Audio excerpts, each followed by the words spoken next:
And did we lose Vivian? Speaking of internet disconnectivity, here she comes back. I would say that was her intro. I didn't know she went more than that, but yeah. You blew her out of the room, Amy, with that introduction. Yes, all in my own words too, right? Thank you, Amy. I want to introduce Jay Gellman, who is my tech assistant for today. Jay is also a member of the URJ North American Board and is currently on the Oversight Committee. He is a board retreat facilitator just like me, and he serves as the chair of the South District. Jay is a past chair of Camp Coleman and has served on the committee since 1997. Jay lives in Coral Springs, Florida with his wife, Robin, and they have 3 sons, and the oldest one is a Reform rabbi for a congregation in Chicago. So thank you. Thank you. I want to thank Bonnie for training my sons for their bar mitzvahs. She was at Temple Emmanuel as our bar mitzvah trainer and led to 2 of the most spectacular days of my life. So there you go. So thank you for being here today. I know it's a Sunday, and your mere presence here speaks volumes about your dedication to your congregation. So on behalf of your congregants, I'd really like to thank you. What is a facilitator? What am I here today to do? I'm here to lead a discussion. I'm here to be an objective voice. I'm going to do a lot of frontal teaching about culture of philanthropy. But in the end, you have to make the hard decisions. It's your congregation. You know the minhag. I do not.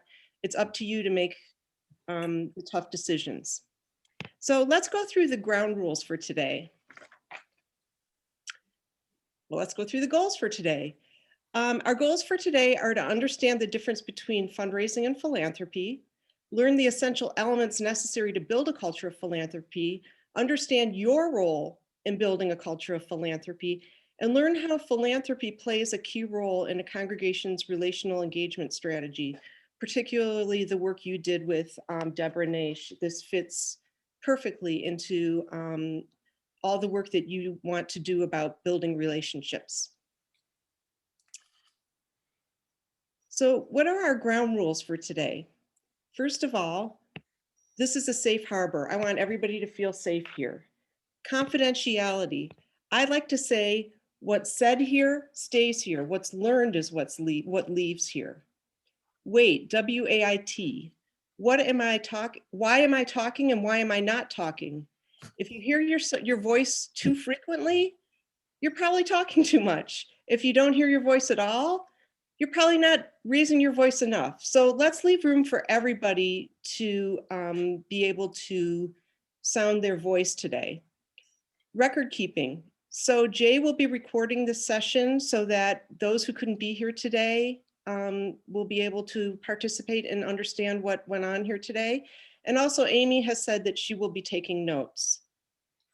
So breaks, there are no formal breaks. We're only together for 3 hours, but if nature calls, we're all adults, please feel free to go ahead and excuse yourself. Parking lot.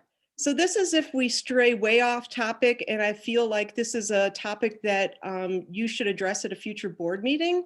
I'm going to ask Jay to put it in a parking lot, and I will be handing that over to Amy if there are topics that you need to discuss at a future board meeting. I reserve the right as the facilitator to move things along. If we get stuck on something and we're really starting to get behind, I'm going to ask that we table the discussion and move along. We have an action-packed 3 hours together.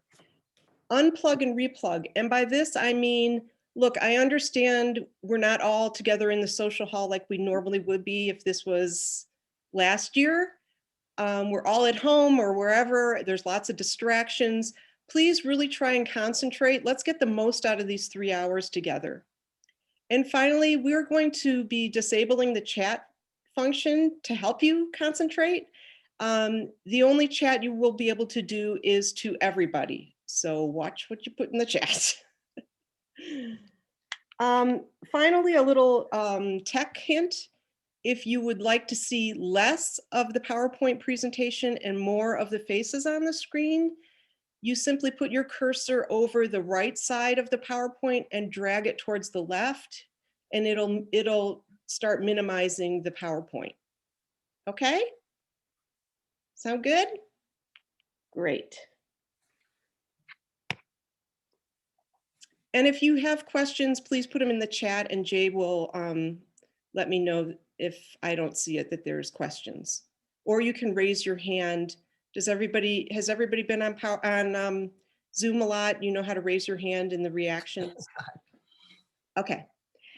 I like to start out Jewish meetings with the prayer for communal leadership. This isn't the Knights of Columbus. This isn't Friends of the Library. This isn't the PTO. This is a Jewish organization. And so I like to frame our work today with the prayer for communal leadership. So if you will unmute yourselves and join me. Baruch atah Adonai Eloheinu melech haolam asher kiddushanu b'mitzvotav v'tzivanu la'asok b'tzorchei tzibur. Thank you.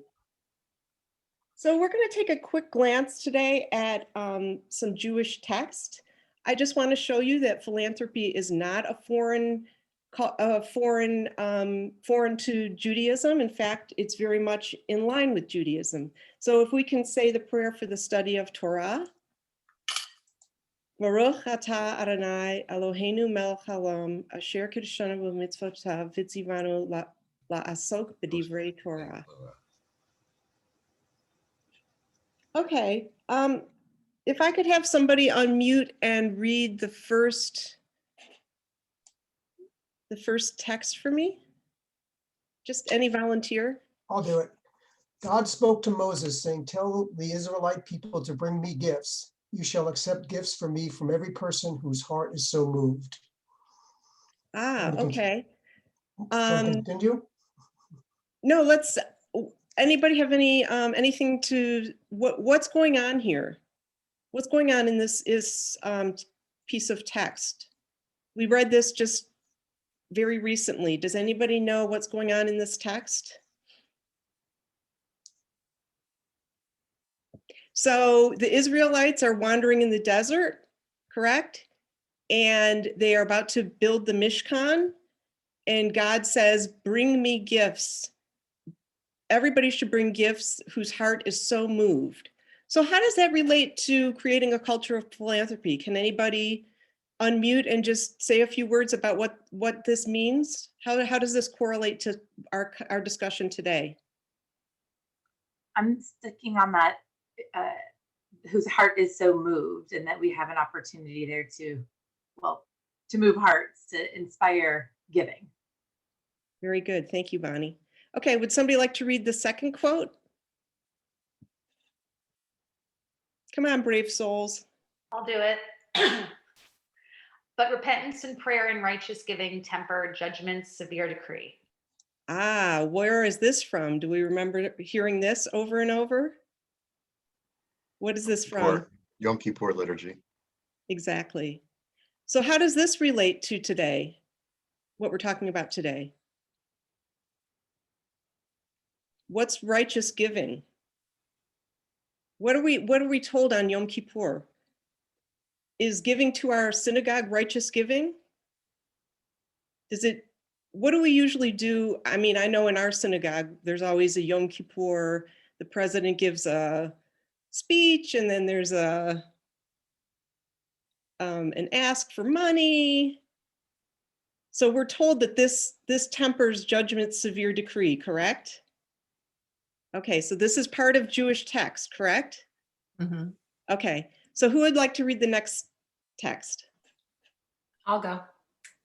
May the one who blessed our ancestors bless those who unite to establish synagogues for prayer, and those who enter them to pray, and those who give funds for heat and light, and wine for Kiddush and Havdalah, bread to the traveler, charity to the poor, and all who devote themselves to the needs of the community and the land of Israel. Okay, so for some of us, this might not look completely familiar, but it's actually in the Shabbat Prayer book of conservative and Orthodox. So how does this relate to today? Does it say quite frankly that about giving funds for heat and wine and kiddush and Havdalah? Okay, so this is very much in keeping with Judaism, right? Okay, and who would like to read the last quote?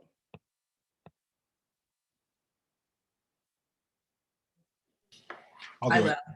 Oh, go ahead, The Steve. one that gives should not remember. The one that receives should never forget. Ah, so how does this relate to today? That is Anybody? really beautiful, I think, but it's telling us that once you give it, you've given it. Don't expect anything after that.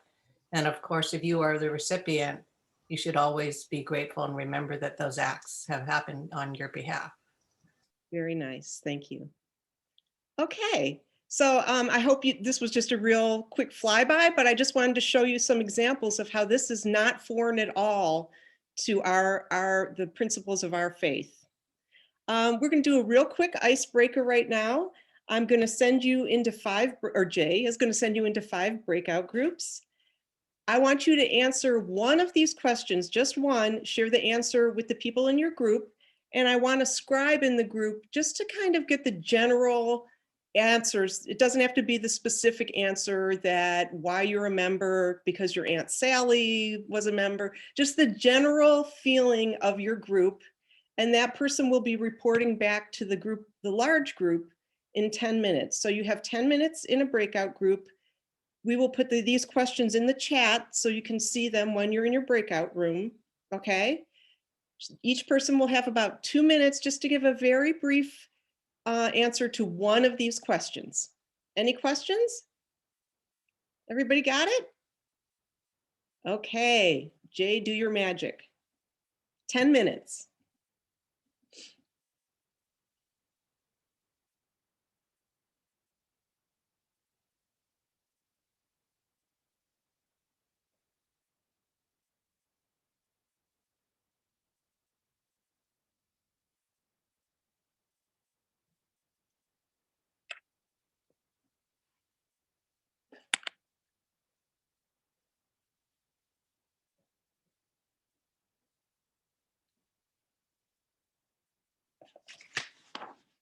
I'm gonna stop recording. Everyone's gone. I stopped recording for a minute. Oh, I have, wait, yes.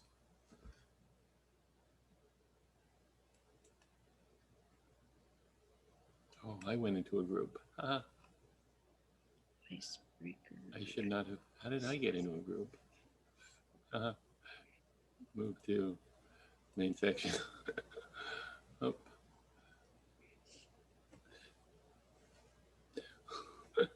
I went into a group. TechPad, iPad went into a group. I didn't realize that. Okay, so how do I have? So I've got 4, 4, 3. Well, with the rabbi, it's only 3 and 4. Okay. Oh, okay. So they only have 16, 15. Okay.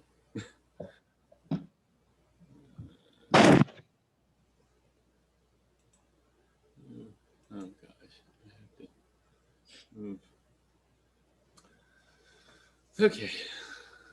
Excuse me for a minute. We've got 7 minutes. Can you see? You can see the breakout room. You have the clock. Click on breakout rooms for you. You're the oh, are you still the co-host? Because when you Okay, yeah. Yeah, you should. If you click on, you can send them a message also if you need to. And one of the things really I forgot to mention to you that we learned from the last one was saying to them, rather than if you can go into groups, that's great. But I would say to them, if they have any difficulties, to come back to the main room. Right. Maybe I'll do that right now.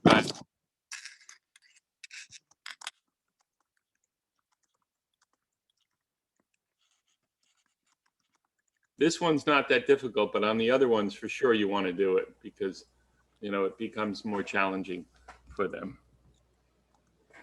Okay, I'll be back in a minute.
Gabe? Come on, you wanna go out? Here's your chance.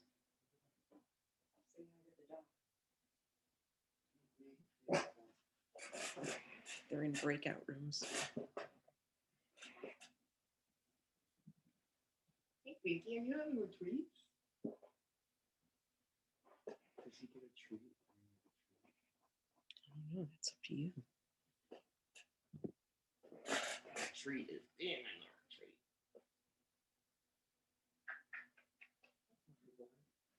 I have to go over to Commerce.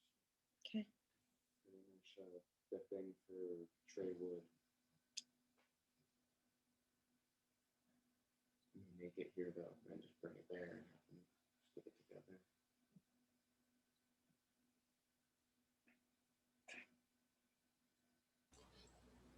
So they got 3 more minutes. Well, actually 4. I said it for 9 minutes because you get a minute after when you get to the 9th minute. Do you want me to keep these same groups going forward? I've divided, I put so in the first group, for example, I put the VP and Amy Packer in that group. So everyone that had a VP, I put them separately. Like, so Bonnie Pomish was in the second group because she's the exec, and then I had a VP in there, and then the rabbi in the third group with a VP, and then Cantor with a VP, and the last group was whoever was left. Well, the next one is the case study, right? So there's 4 captains. Oh, right. Okay. So I need to put, okay. So that one I redo. And then from that point forward, do I keep? Shuffle them. I don't care. Okay. Just keep them the way they were. Okay. No, you can shuffle them. I don't. No, I don't want to shuffle them. I mean, once I make them, it's easier to okay. just leave it. Should I tell them to? Now, once they come back from this, am I recording any of this? No, not really. Up to you. Well, wait You mean they're going to be reporting out to the idea boards? Okay. Well, we have the ideas board, so that's where I'm recording it. I'm recording it, right? Oh, I thought you meant recording meeting. No, recording. I will record. Yeah, I'm going to ask out each of them just to give you the general. Uh-oh. Did I not pause the? Okay, so the first group that was with Amy, can somebody report out? Yet. Oh.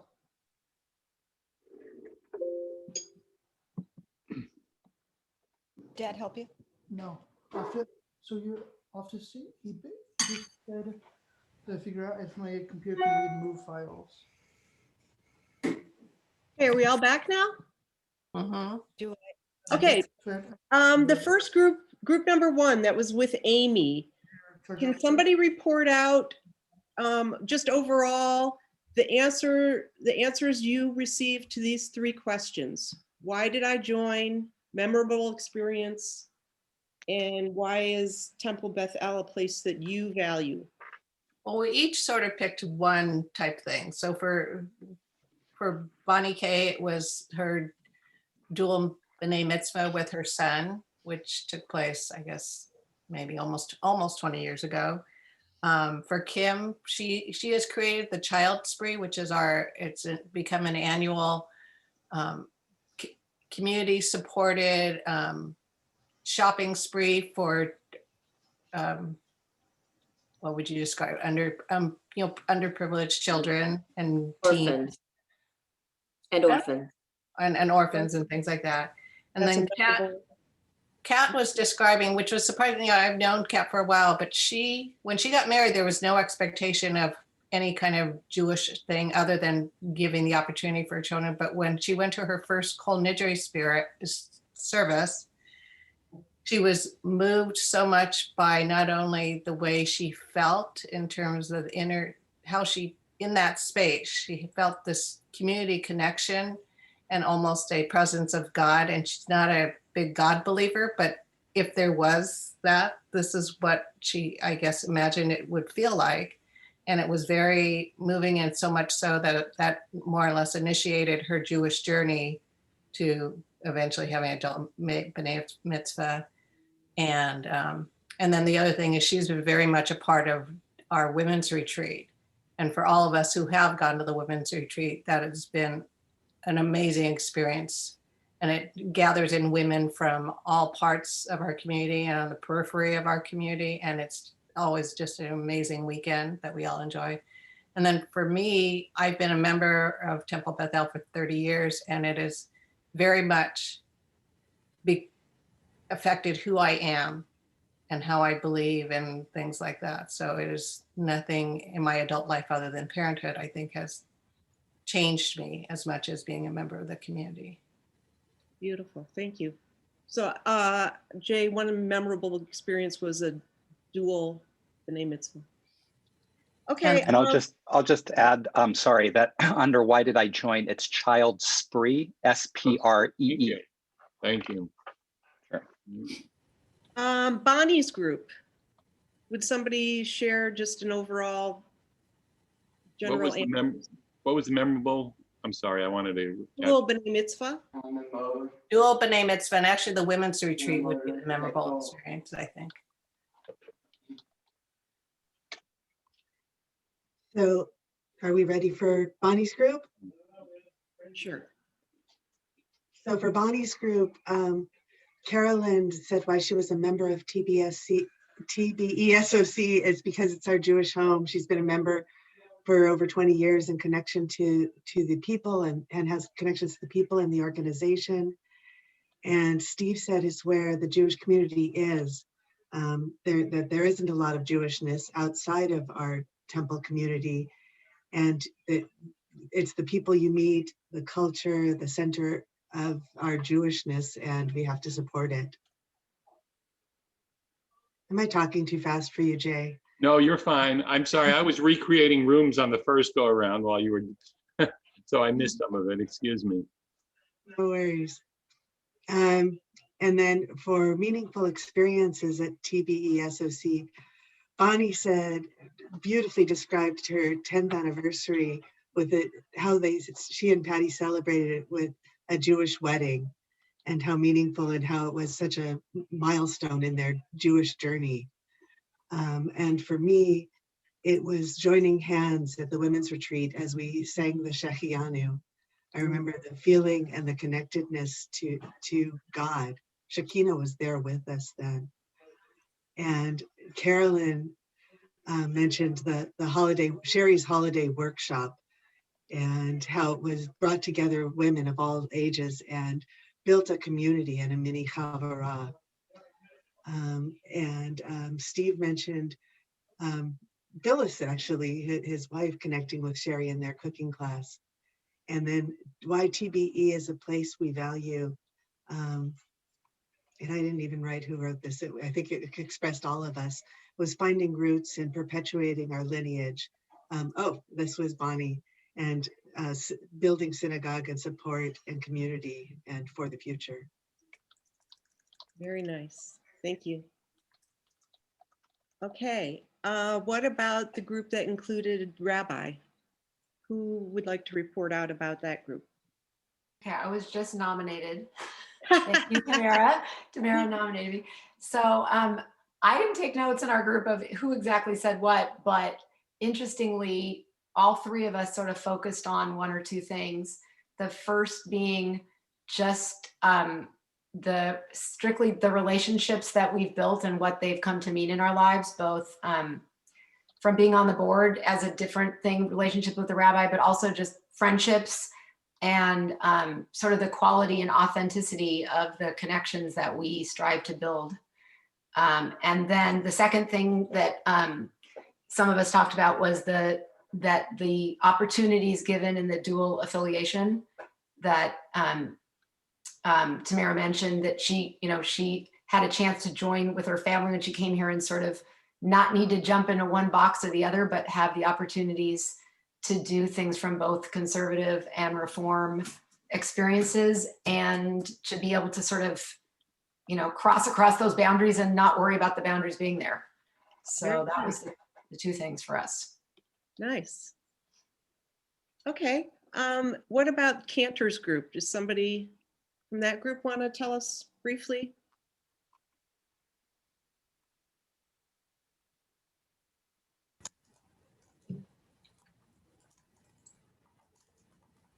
Okay, fine, I'll go.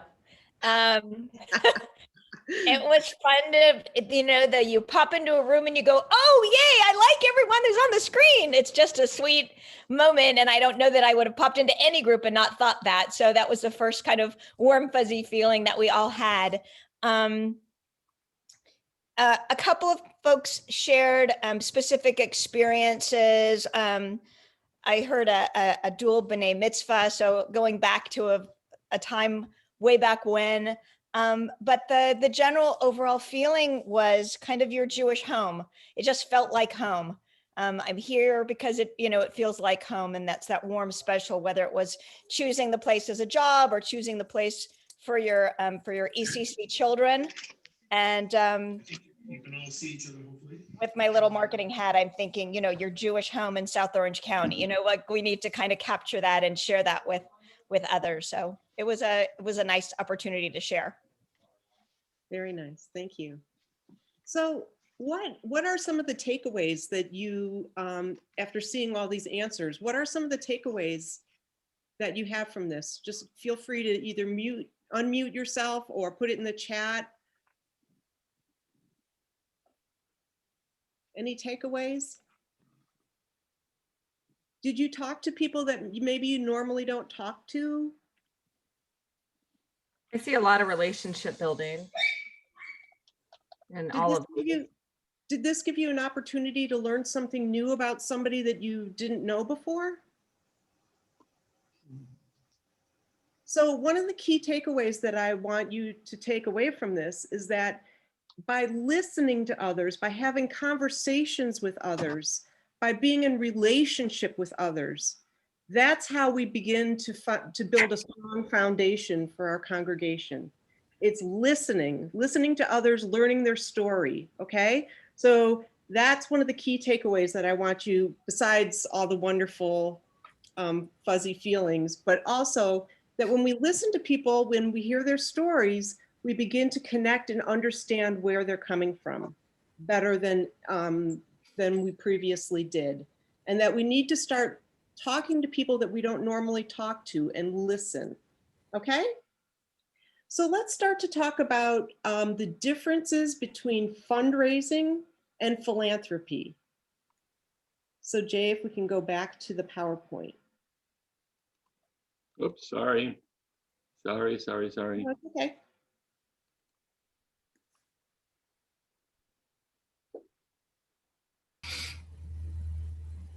Are you seeing that? So, yes. So in fundraising, typically it's a series of disjointed activities, right? There's little analysis done of what people contribute or tracking donor behavior or doing anything with the data that we have from a fundraising event. Sometimes we hold certain events because it was always done that way. Do we have to keep doing these things that we've done since the time of Sinai? Do we ever stop and think, is this really worthwhile? Is this really worth all the time and energy and effort that we put into this? There's a heavy focus on events. And there's always the question of whose primary responsibility it really is. We're not sure if it's professional. We're not sure if it's volunteer. So let's hold this up to philanthropy. Philanthropy comes from the Greek word philo, which means loving, and anthropo, which means human kindness. It's juxtaposed to fundraising. Philanthropy literally means the love of humanity. Whereas fundraising is a transactional relationship, we need it, we hope you give it, and hopefully we thank you for it. Philanthropy starts with building relationships. It's all about relationships. Fundraising is for the benefit of the organization. Philanthropy is for the benefit of both the organization, but mostly it's for the benefit of the donor. Judaism's understanding of active giving is more closely aligned with philanthropy than fundraising. The Hebrew word most frequently used associated with it is tzedakah, which literally means an act of righteousness, and truma, or gifts, from the text that we just studied in our text study. At its core, philanthropy is based on building strong relationships with potential donors. I can't say that enough. This enables congregational leaders to better understand donors' philanthropic aspirations and desires. Understanding donors on this level allows you, as the congregational leaders, to become the donor's philanthropic partner, leading to a mutually rewarding experience. It's aspirational, meaningful, and appreciative for both of you. As a result, the act of giving is even more meaningful for the donor, and they feel like they have truly made a difference. I want you to start thinking about development in a new light. Let's take this notion of fundraising and spin it on its head. We can all agree that tzedakah is a major tenet of Judaism. If we eliminate philanthropy, we eliminate an opportunity and a pathway for people to live richer, vibrant, and more dynamic Jewish lives. Philanthropy is as much of a wonderful Jewish experience and practice as lighting Shabbat candles and sitting at a Seder. This is part of who we are. Tzedakah is part of who we are. You are helping someone discover a new facet of their Jewish journey by incorporating them in a culture of philanthropy.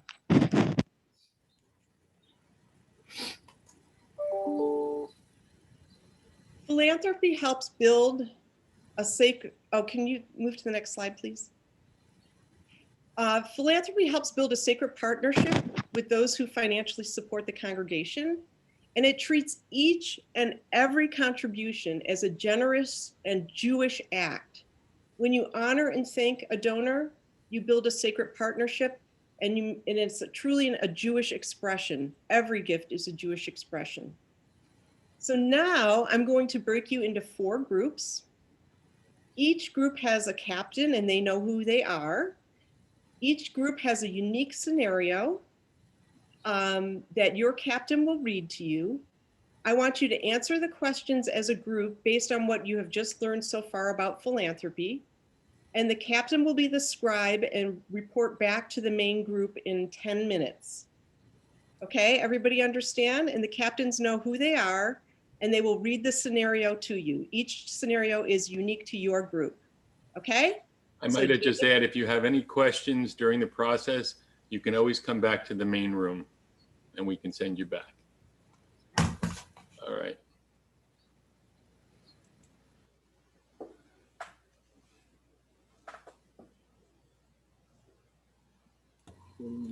Okay. Okay, welcome back. Bonnie, if you could give a brief overview of your group's scenario because it's unique to you guys. And Sure. then tell us the questions are the same pretty much for everybody. Okay, our scenario was that a wealthy member of our congregation reveals that he's a Holocaust survivor, and he ends up sharing his story with a class of fifth graders, and he finds it so liberating that he wants to help increase Holocaust education. And so the questions, well, you also have. So the first was, we talked about that we're just, whatever the word is, transitioning to this new database called SchulCloud, and that is allowing us the capability to be able to track this information about members now. We, of course, had the data tracking before, but not nearly as efficient to use it to help us as it is now. And we also talked about wanting to bring back like those member profiles and being able to share as new members arrive and old members remain, who are you, and tell us a little bit about you so that we can know, and to help learn and build those relationships. How could our leadership help Rich build this bridge between his aspirations and the congregation's impact avenues? We talked about different modalities of him being able to share this story and then creating some sort of fund to perpetuate it over time, like as an educational part of our educational system. And then also, of course, inviting others to help support that as well. And then we talked again about sharing those personal stories of our congregants at Shabbat, at high holidays throughout the year, creating opportunities for people to share who they are with the congregation. And last, any shifts that would need to occur in our culture for this to become philanthropy and not fundraising. We talked about we need a long-term mindset shift, and to be able to create that culture, we also need to be creating a pull, like an individual pull. So instead of reaching out to people and expecting their response, that we are creating the impetus for them to want to give by making them aware and building this culture of the relationship-based philanthropy inspiration, I guess. That's it. Nice. So this was a congregant. Nobody really knew his story.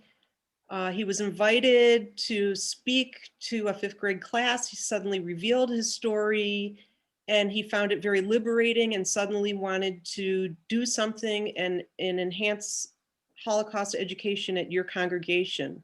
So it was through relationship building. Obviously somebody knew this man, knew his story, and he shared it.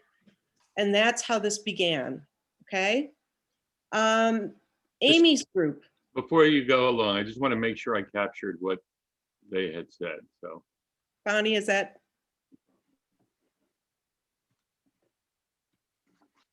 And please feel free to notify me along the way.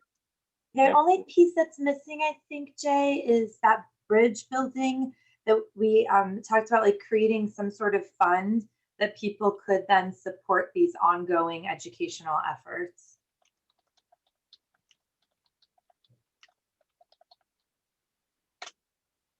Good. Yep, and then the shift in culture, just one more, which was this long-term mindset. That's it. Great. Amy, you want to give us a brief flyover of your scenario? Yes, we have a congregant who's a quiet, unassuming, she goes to Torah study, she comes to services. She has a good relationship with the rabbi. Doesn't sound like she's involved in committees necessarily. And then when she dies, she leaves the congregation money, but then we find out that, in fact, she leaves more money to other organizations in the community, like the symphony or the theater. Turns out she is an heiress for the Rit Dye Company, which for whatever reason. So the question is what could we have done, what we could have done differently? I guess the same questions. And our conversation, we didn't address each question separately. It just turned out we addressed them all while we were talking. So we talked about the fact that there are conversations like this where clergy or whoever do get to know congregants. But now, as we were saying, the Shul Cloud offers the CRM, and then in informal ways, they share information. Like the big example is when Natalie put together an arts festival, she really did search and find many of the people in the congregation who connect to the arts, whether it be visual or performing arts, and she brought those all together. So that's a really good example of how that happened. But then we can look at other interests that people may have. And again, with the CRM that's in Shul Cloud, we are able to do that. But I think it's a matter of not just the clergy, but all of us, board members as well, that if you connect to somebody, try to weave that web, figure out when you meet somebody, where might they fit in with their interests. I know that when I meet new people, often I'll ask them, I have a conversation to see why did you come here and what do you connect to, whether you're conservative or reform or whatever brought you here. We did discuss that, unfortunately, especially in COVID, we've give more attention to squeaky wheels than the quiet ones. And we need to shift that because we are missing out. We spend a lot of energy addressing squeaky wheels, and which isn't a lot of bang for your buck in terms of the amount of effort you put in versus what you get out of it. And then we have a caring call brigade of like 50 congregants that call everywhere. And we are generally in the habit of giving information. And we were thinking that it might be a great thing to turn that around and take these types of questions and just call to get to know congregants, ask them questions so that they're driving the conversation, not us. Nice. Nice. Looking at, unfortunately, because we're in COVID again, we don't have those opportunities for what we would consider elevator conversations, where you might just have a quick opportunity to get to know somebody because you can't casually bump into them in a Zoom call. So right, that's hard. And then, just getting to know the congregants to find out what's important to them. Where do they fit into our big puzzle? So two important things from your group. One is listening, like shifting the phone calls so that you're listening is major important. And I just lost the other thought I had. I forgot what it was. I mean, I know it's hard during COVID, but we will be getting back. And I know what I was going to say. The fact that Cantor actually is one thing to have Shul Cloud, it's another thing to use it. And I'm so grateful to hear that you are actually using it. Lots of congregations have Shul Cloud, and then nothing happens with all that information. So what was the point of it, right? You asked congregants for when they joined, you asked them, what are you interested in? What are your talents? And you did nothing with it. Why did you even bother? So I'm so glad to hear that happened. That's the important thing. I just want to tell you that this is a true scenario. I don't know if Bonnie remembers Ann Ritt, but she was a member of our congregation and unknowingly, except the rabbi, we did not know that she was the heiress to the Ritt Dye Foundation. And I mean, she left us a nice chunk of money because, just because, but we could have done so much more had we had those conversations. So there you go. Carolyn, would you like to? Before we go on, just make sure that I captured. Oh, sorry. Amy, does it capture pretty much?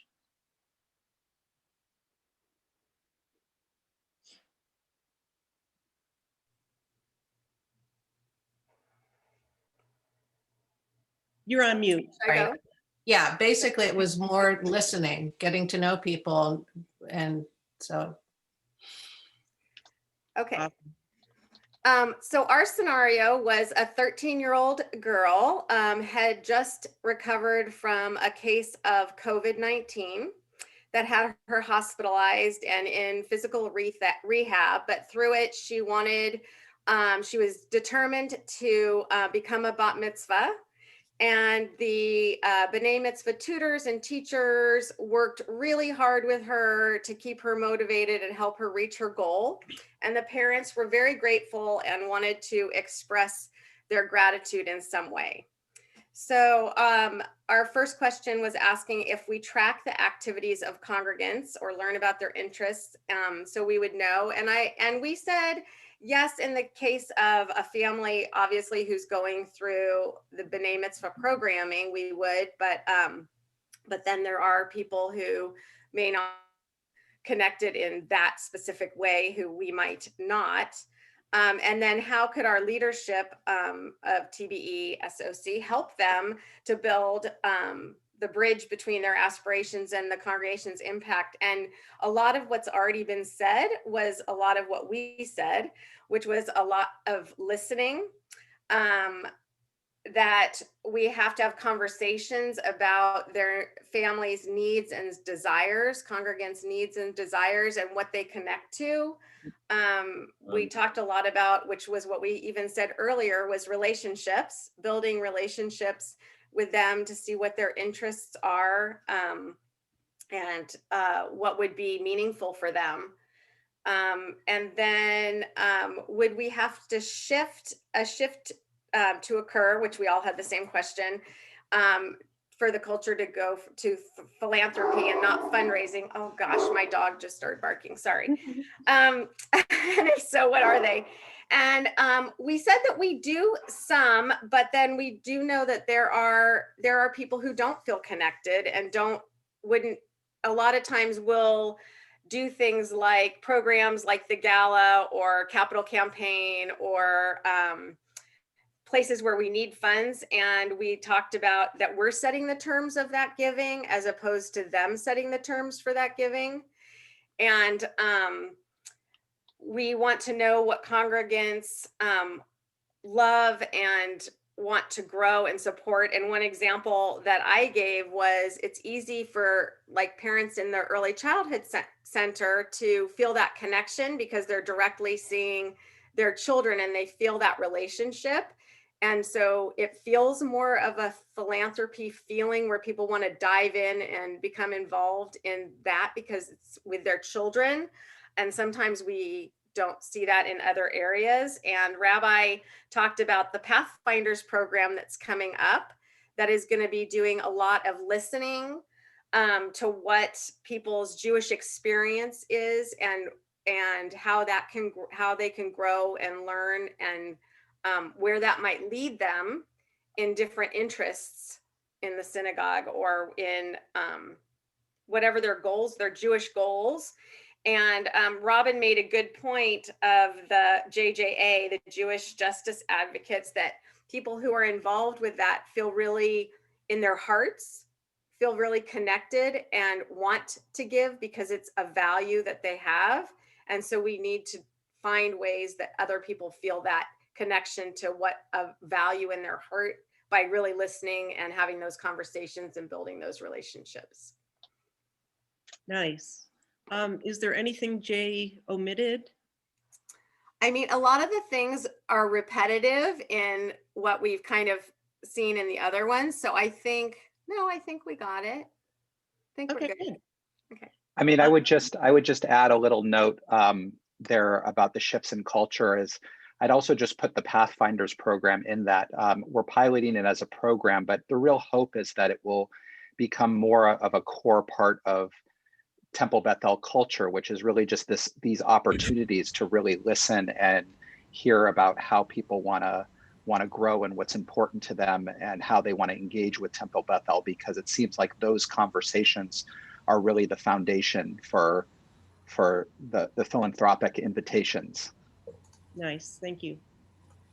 Okay, finally, Kim's group.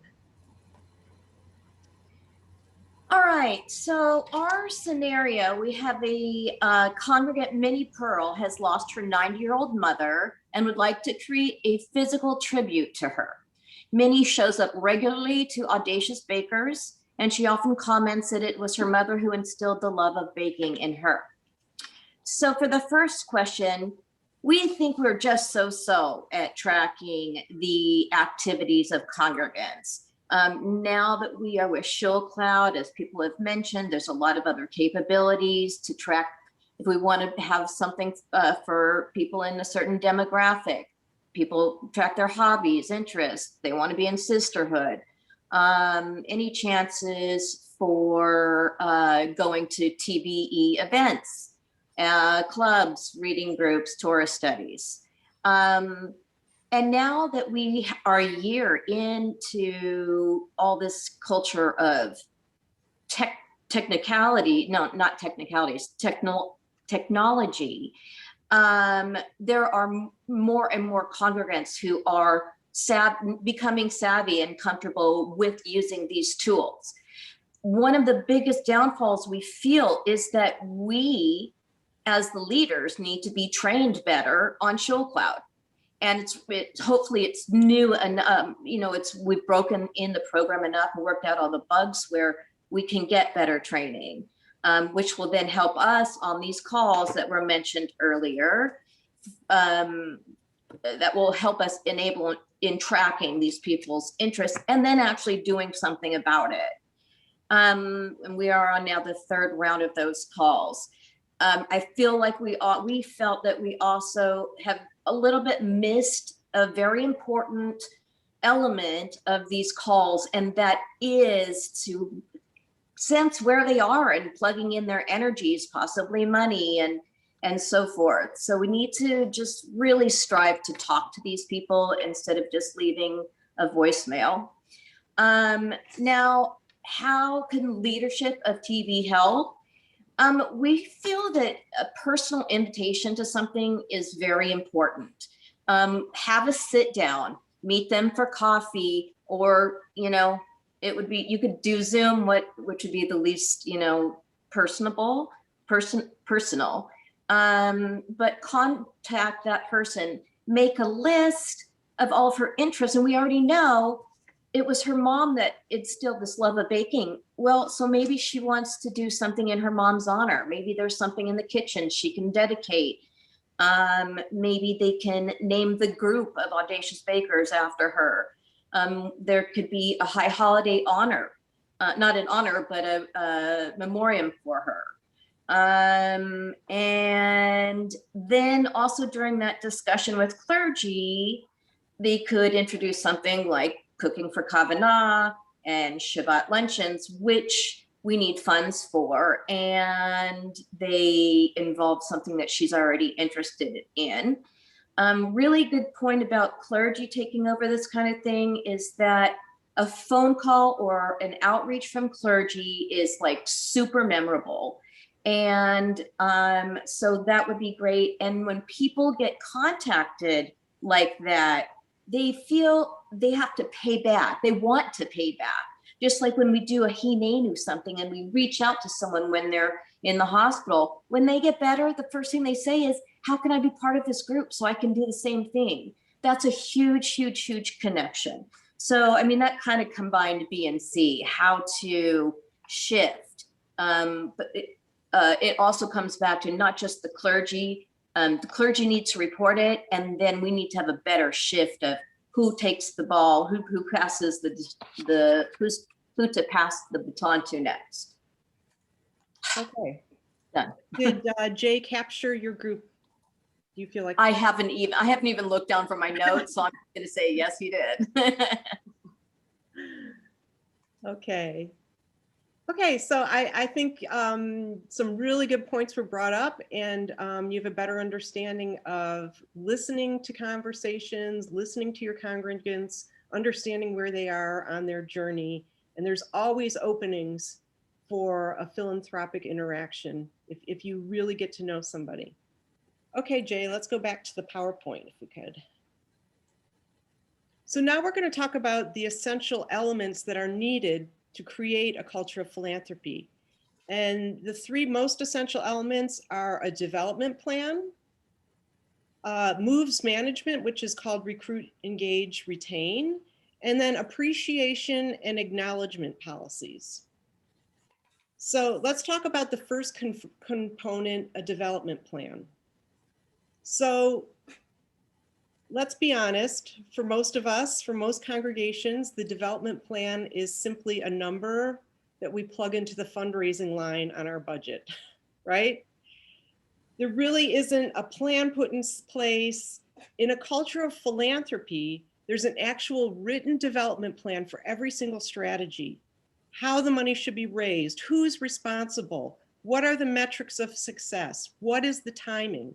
And we need to do this for every single development strategy that we have. The goals, when we can articulate the goals, we help potential donors better understand the importance and the value of their partnership. Okay, next slide, please. May I ask a question? Sure. I don't know if you're familiar, but locally here we have the Life and Legacy program. Right, we have that too. Yes, and obviously that is based upon a philanthropic ideology. But you just brought something up that's kind of interesting, is those of us who signed up for it, we're essentially just giving money for the sake that we want to do that. But there's no specific ask if you want this to go to someplace specific, for an example, an educational program, or put your name on a building or whatever. Do you think that it might, I don't know how successful it is overall, but looking at the list of people that are part of ours, it's a relatively small percentage of our congregants. Do you think that maybe based upon what you just said on this prior slide, that we need to rethink the way that the whole process is done? Because it doesn't ask for, why are you doing this? Do you have a specific reason why you're doing it? Do you want it to go someplace? It's just, would you like to be a part of the Life and Legacy Society? And I think maybe that's why it's not as successful as maybe as it could be. So I think also we should notice that the legacy program intention is to create and build an endowment. So if you don't earmark or give any sort of other restriction, the intention is that it is building a formal endowment. Right. So right. Right, I understand that, but I'm saying is that maybe based on what you're saying is, should there be a philosophical adjustment the way it's reviewed or discussed or proposed to people to target more, then maybe that gets people a little bit more excited about versus a quotes endowment fund that is kind of open. Just a thought, I don't know. Okay, my only comment is, and then I'm going to move along, is that people should really understand that it's for the future generations of it benefits future generations of your congregation. Right? This is the Grinspoon. Yeah. Yeah, I mean, and if you want to make sure that there's a Jewish community in South Orange County for generations to come, or Tempe, Arizona, or whatever it is, that's why you donate to the Life and Legacy. I don't know if maybe it's their Grinspoon's literature that isn't clear enough, or I don't know. I mean, I think they articulate it fairly clearly here. I don't know. Okay, back to the PowerPoint. I have put it in the bike rack for future conversation. Jay renamed the parking lot bike rack. Okay. The second component that is necessary for a culture of philanthropy is called moves management, which is recruit, engage, retain. Dave Dunlap, who is the now a retired senior development officer at Cornell University, is the one who coined this phrase moves management. And what the concept is moving a potential donor on a development spectrum from cultivation to solicitation. Next slide, please. So to quote Mr. Dunlap, if you want to inspire the giving of the ultimate gifts, a cause or organization needs to be in the life of a person with quality, frequency, and continuity. It can't just be asking for gifts. You have to engage them in all areas in which they have the capacity to contribute: time, talent, association, all sorts of ways that are unique to them to support the organization that you want them to care about. So back to the RER terminology. It's moves management is also RER. It's the same thing. So the first step is recruiting, which is recruiting, identifying, and connecting with the congregant. The second step is engaging, which is cultivate, solicit, and share. And the third step is retaining, which is cultivate, appreciate, and make them a long-term partner. So in depth into the first step. Next slide, please. In recruitment, this is where we identify potential donors. We identify people who we are going to develop a philanthropic relationship with. First, you're in relationship, then the funds will come, not the other way around.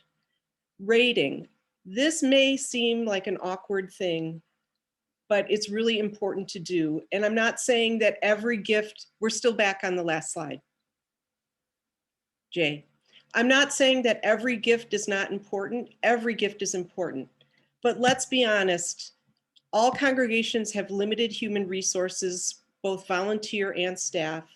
And so we really need to hone in on who the time and energy that is going to give us the most for a potential person to start increasing or begin giving gifts. So that's rating.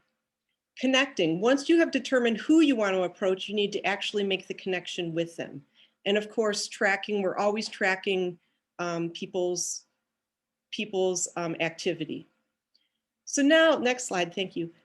In this recruitment phase, you might be asking me where you should focus when I said you need to start rating people. Where should you actually begin to focus on what congregants? So this is an actual congregation. It's not your congregation. It's an actual URJ congregation. Membership dues have been taken out, although I want to note that membership is a philanthropic donation. But just for this exercise, membership has been taken out. So if you note here, 66% of this congregation contributes $250 or less, okay? Please put in the chat your answer to this. What group would you identify that you would first engage in a philanthropic relationship? Who do you think would be the target audience for you to go after first for a philanthropic relationship?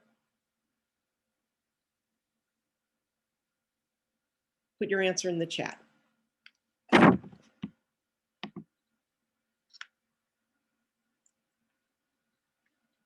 $500 to $1,000, $250 to $1,000, $0 to $250, $2,500 to $5,000.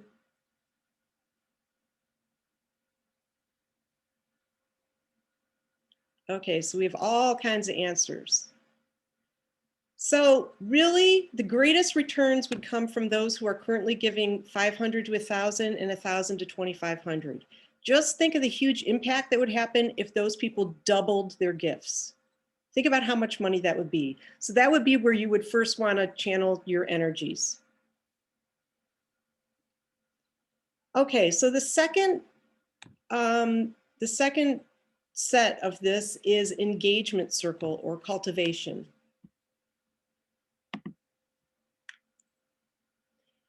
In the engagement circle, this is where we really start building a relationship with the congregant. We solicit the gift and we share information about the impact of that gift. During this phase, every effort is made to meet with people, to find out about their philanthropic aspirations and their passions. You can't fulfill a donor's philanthropic aspirations by telling them where they should give, rather by listening. This can take weeks, months, even years. Soliciting means finding something that is interesting for the donor, something they are passionate about. And then when you share, this is when the congregation, you let the congregation know what has been achieved because of this person's philanthropic efforts. Sharing is truly critical because it's in sharing that we can further the development relationship. In moves management, it's not the end of the relationship, but a continuing cultivation effort or retaining. So then we move to retaining. In retaining, we continue the partnership. We partner with them. It's not about us. We are sacred partners together. It's about both of us achieving the donors' philanthropic aspirations and our ability to grow our congregational impact. It's all of us together. It's not about us, it's about all of us together. And of course, once again, we track all the activity that's going on. So a little bit more about appreciation. This is the third component that you need to create a culture of philanthropy. We can never, ever say thank you enough, even acknowledging the gift of dues. For many members, their dues are their biggest philanthropic charitable donation that they make. But most congregations never thank congregants for paying their dues. The IRS treats it as a tax-deductible charitable act, but do we? Why don't we? Maybe you guys do, but I'm pretty sure my congregation does not. But there needs to be policies and procedures in place. If people pay monthly, do you thank them monthly? Do you thank them when they make their commitment? Do you thank them when they're done paying? We have to be accurate about the thank yous. Have you ever received a thank you that was in the wrong envelope or had somebody else's name on it or didn't address you correctly as Mr., Miss, Ms., Doctor, or even had a deceased spouse still on the envelope? We need to make sure that we are accurate to every I and every T is dotted and crossed. Policies, back to the same. Policies, there must be congregational policies in place to make sure things are done a particular way, and procedures. There must be office procedures in place. So even if the person who's in charge of the thank yous or the staff member who's in charge of something goes on vacation, there's not a 2-week lag in people getting thank you notes. So there needs to be automatic procedures in place for how we thank people. Most important, you need to recognize that culture is critical. Some congregations, naming opportunities is not part of the culture. At my synagogue, we do not have naming opportunities, but you do what's right for your culture. Naming opportunities, so do you have naming opportunities or do you not? Do you take a different approach? Do you have giving circles? Do you classify people at different levels of giving? Do you have significant donor events where you gather the people together who have several times a year who have given significant amount of money? And then public thinking. Next slide, please. Public thinking is tricky because really some people don't want to be thanked publicly, and that's something that we really need to honor. That's very much a Jewish value also. There also needs to be policies and procedures on this. For named gifts, if that's part of your culture, is there a certain threshold that somebody needs to meet to have a naming opportunity? Is there a certain threshold for an endowment fund? You have to make sure that you have a gift acceptance rule. Would you accept a gift that had strings attached to it? Would you, if you got a gift that had no strings attached to it or no directives, how would you use that? Would you throw it into this year's budget? Would you put it into an endowment? You really need to have policies in place about what you are going to do with the money once you receive it.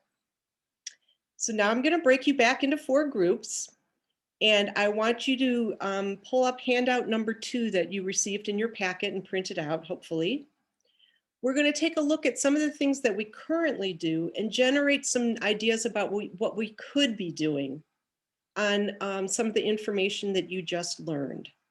So you have 15 minutes in your group, and I need somebody to be the scribe in each group, and then we'll come back and share your new ideas.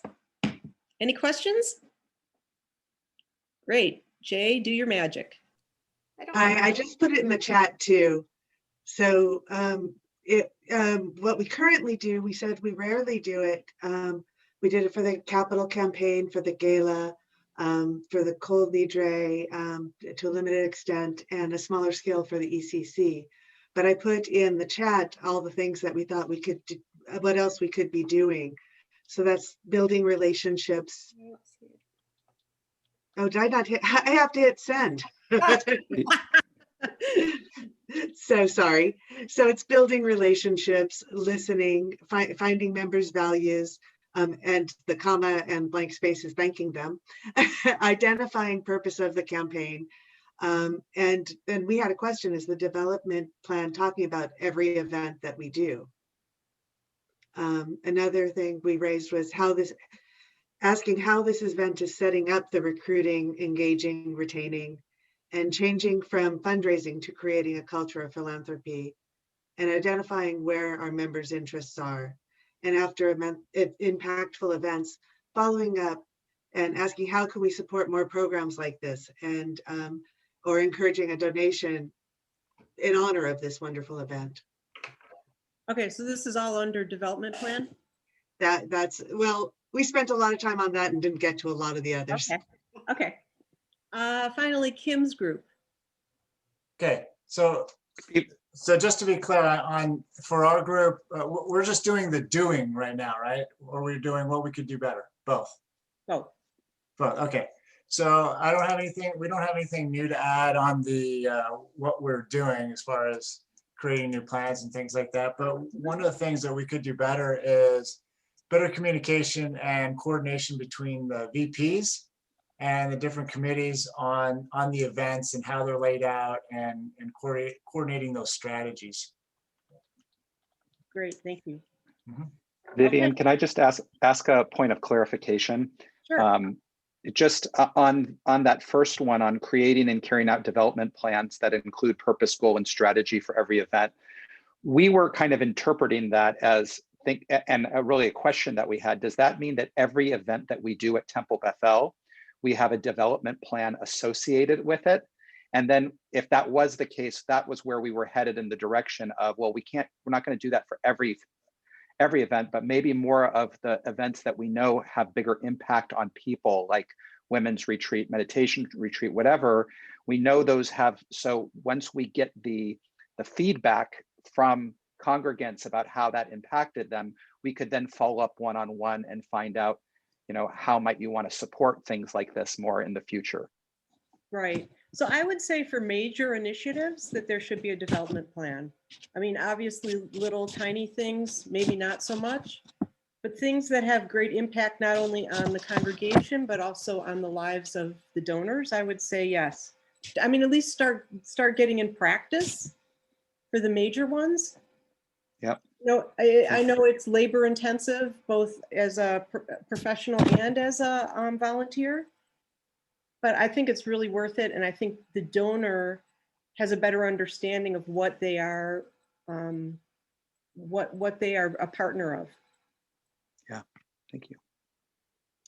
Okay, let's see, Bonnie's group. How do we could, should we fly over, recruit, engage, and retain all at once? Okay. Let's do it. All right, so to recruit, we currently, we were using the example of a couple of particular campaigns or events that we consistently seek sponsors for to recruit people. Sorry, Vivian, to do what we're currently doing and then what we want to do again for each of the three. Okay. We would like in the recruiting members to identify through their profiles what we could approach them for. Well, and obviously then to get the congregant profiles updated. To retain, we talked about the way we've been engaging members around the strategic plan and getting their input and seeking their counsel. And then of course. Wait, Bonnie, give me that again, I'm sorry. We've been going through a strategic planning process where we've been engaging the community in a lot of opportunities to give input and feedback. So what would you do differently? Oh, we would increase the number of people that we're engaged in relationship with.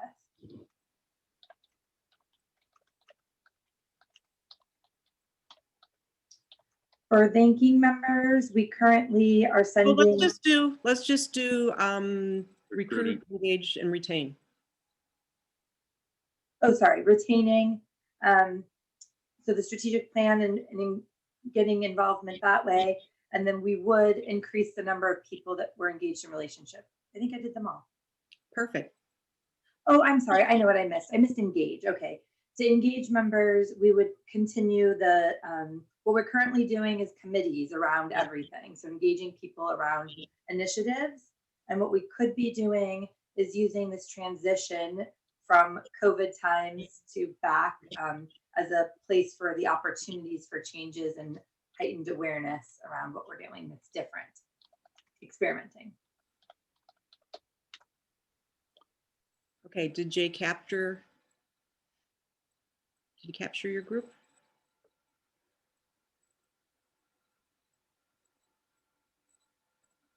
Yep, thumbs up. You did great, Jay. Okay, Amy's group. Recruit, engage, and retain. Okay, so recruit, and Vivian and I had talked about this, you know, we're right now a very pyramid shaped giving. So it's a matter of identifying those middle people, those people with the potential for giving. And that's, I actually have that information. I just have to use it. The other thing was identifying total giving, which is another report I'm trying to work at, because other than annual contribution, people do give in other ways to different funds during the year. And we don't do much in terms of clumping that all together and recognizing their cumulative total of what they give. So we want to look at total giving and not just certain types of giving. To engage, I'm trying to think.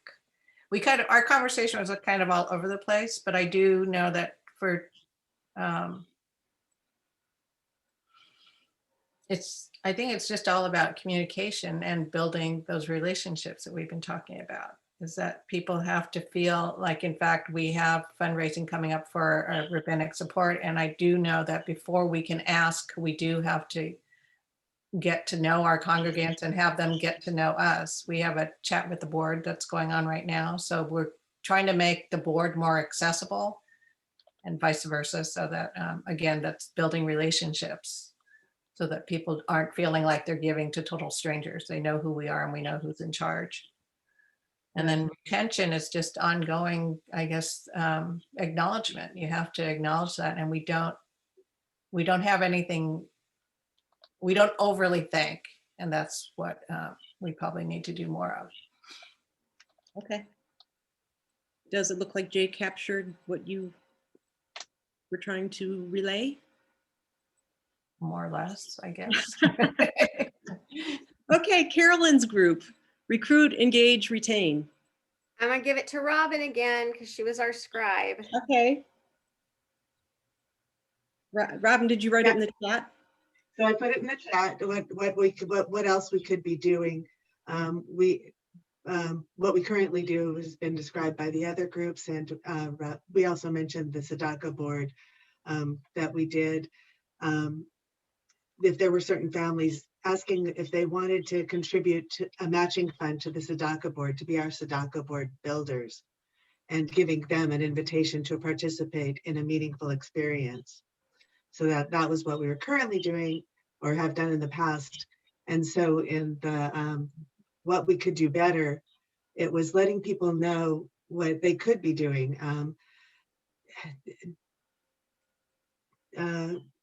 Recruiting members of our community in philanthropy, and knowing it's important to uncover what's important to them.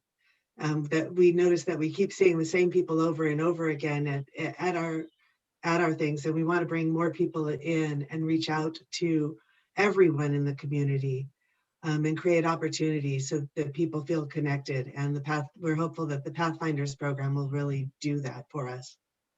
Nice. Okay, and Kim's group.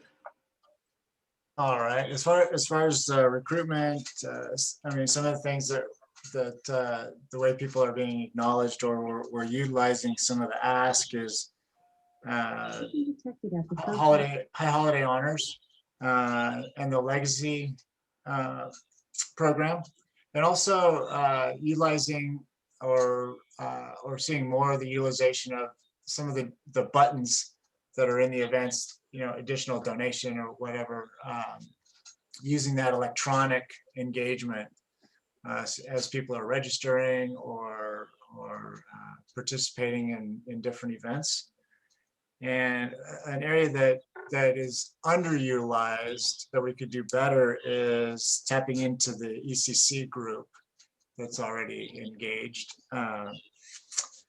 And also under engagement would be personal invite. We're actually breaking up the invitations, on a personal nature. So they're getting more of a personal invite from somebody that they know or more closely related to get better engagement. And as far as retainment or acknowledgement, I'll wait till you finish your note. Is one of the things we did get was with the party book. There were some fun things with utilizing the party book, which one of them was I think it was the beach side or pool side or whatever it was event, cocktail party type of event. And let's see. One thing that we could, as far as retention, that I think we could do better at or better utilize is having to do with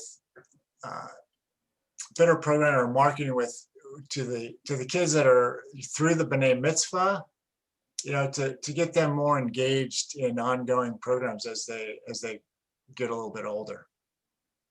In philanthropy. Sure. Yeah. Okay, great. Okay, let's move on to thank you, policies and procedures, and donor wishes. Bonnie? Our group did not have any specifics on this one or the next one. Okay. I'm sure groups ran out of time. Amy's group? Yeah, we didn't specifically we did talk about that we should have opportunities for people to be able to be recognized for their volunteer contributions, as well as, because not everybody can give money, but there should be some way that we don't, I don't know if you give it equal attention, but the idea that it used to be, when I first joined the temple, we used to, in every newsletter, there was an acknowledgement of people who showed up for different events as volunteers. That was just in every single month. So that encouraged people to do more because they saw that their friends in the community were also doing it. And so that was one thing. And we previously talked about the ability to accumulate giving and acknowledge that. Okay. Robin, did your group have a chance to hit on any of these three areas? Banking. Oh, I thought you were asking about it. Any of the three. Thank you. Oops, sorry, my dog's barking now. Thank you, policies and procedures, and donor wishes. I just lost my screen. That we could be more accurate, and that we could thank people better. Thanking people for paying dues, absolutely, and maybe ritualize it,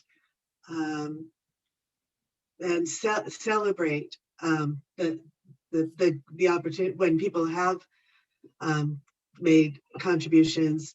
And it says, it's celebrated especially with the volunteer model of dues, our current dues structure, and also thanking them during services. Were you able to get to policies and procedures or donor wishes at all? Okay. No, we weren't. Brad, were you guys able to get to any of these? Well, here's what we've got. The real answer is no, but we do have a couple items that we've kind of touched on.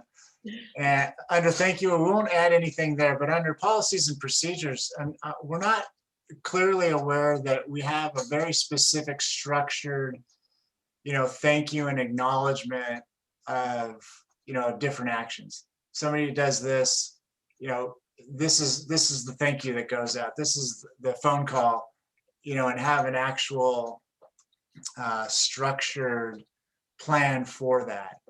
Okay. A little bit here, a little thank you there, or with regards to committees, we might send out a certain thank you, but what's the overall coordinated, plan that kind of cuts across the organization. Right. Nice. What about, are there any policies and procedures for how you accept gifts? I'm not aware of that. There may be, I'm just not aware of it. Is that something that Cantor? To say that for a lot of the professional organizations that I'm part of, when we have an event or a retreat or something, there's the opportunity for giving beyond the base contribution. And we have a number of events at the synagogue, whether they're paid or unpaid, where I think it would be incredible to have the opportunity for people to be part of the sponsorship of that event. And even if that money is going to the general fund, it connects their giving to something that they're already passionate about and connects with their values. Then at the end of that program, there's the opportunity to thank our sponsors who make opportunities like this possible for our community.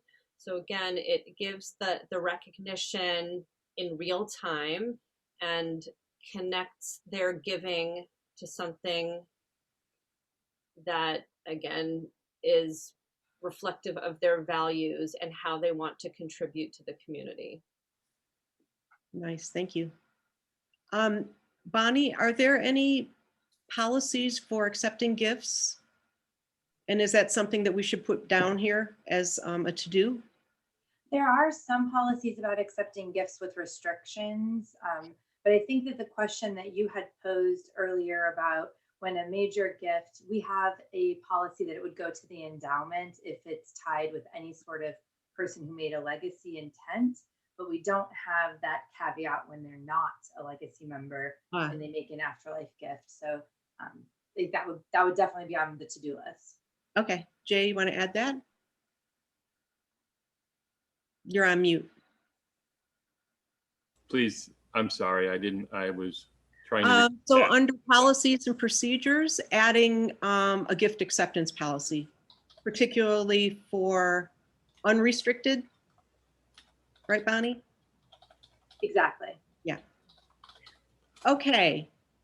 Now, here's what I'd like you to do. I want you to take a minute and think to yourself, if we could do 3 of these things in the next 12 months, what would they be? What are the most urgent, pressing things that we could be doing in the next 12 months? Once you have those in your mind, I want you to click the live link in the chat, which will take you directly to this idea boards that Jay has created and populated. And I want you to, each post-it has a little +0 on it. When you click on that, you will get the symbol of a thumbs up. When you click on the thumbs up, you will be voting for that initiative. Does everybody understand? So you get 3 votes for 3 things that you would like this board to undertake in the next 12 months to help create a culture of philanthropy. Everybody got it? Okay. Jay, you want to put the live link? It's in there. Okay, so click on the live link. It'll take you to the idea boards. And then vote for 3 things. They could all be in the same category. It's totally up to you.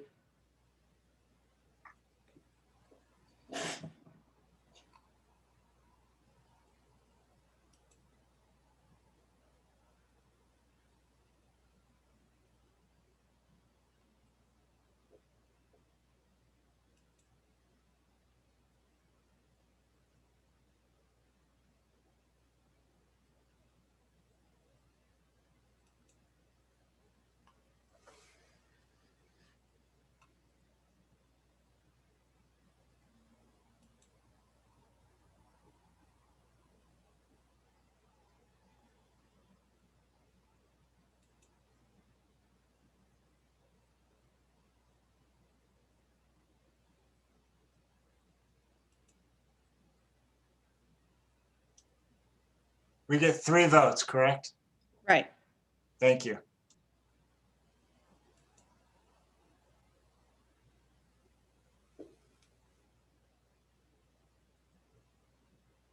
For 3 different things, not all 3 for the same.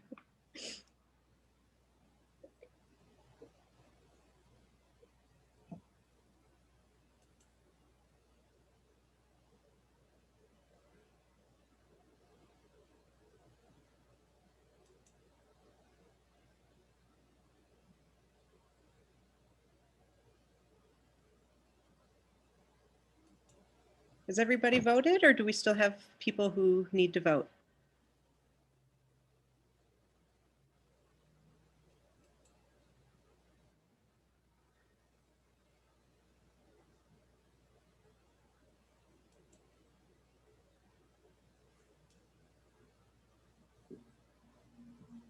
If anybody still needs to vote, can you unmute yourself and tell us so we know?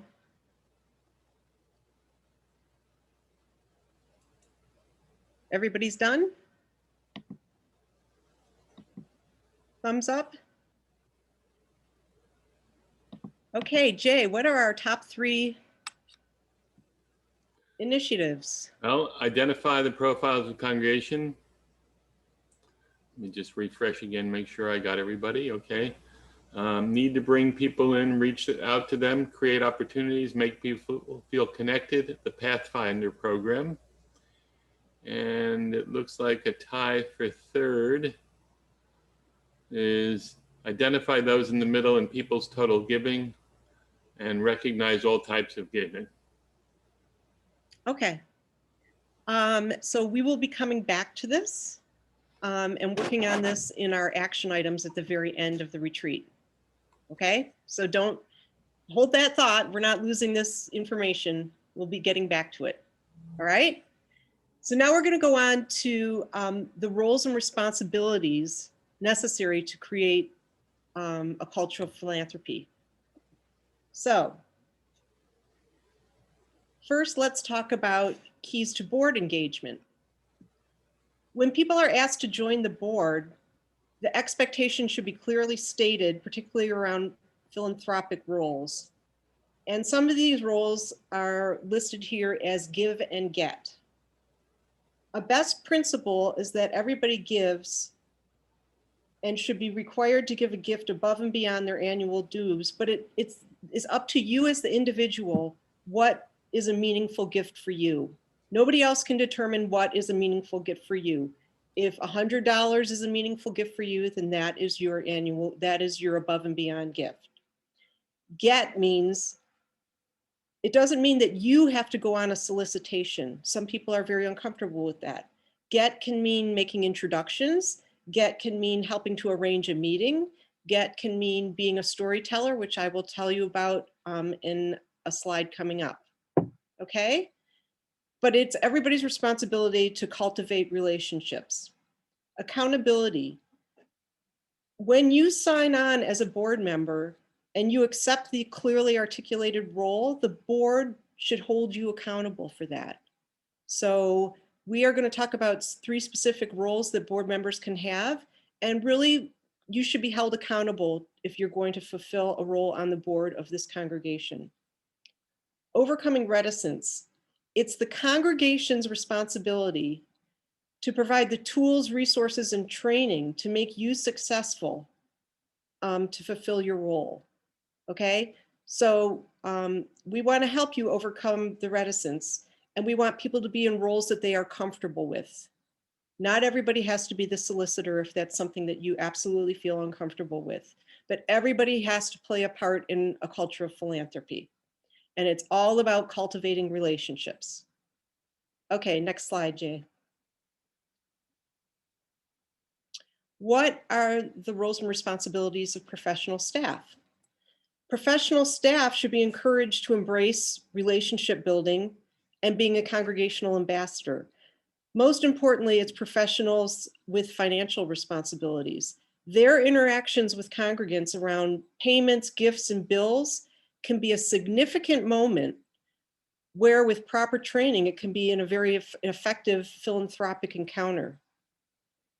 Those professionals who are involved in philanthropic roles must be provided with training and support.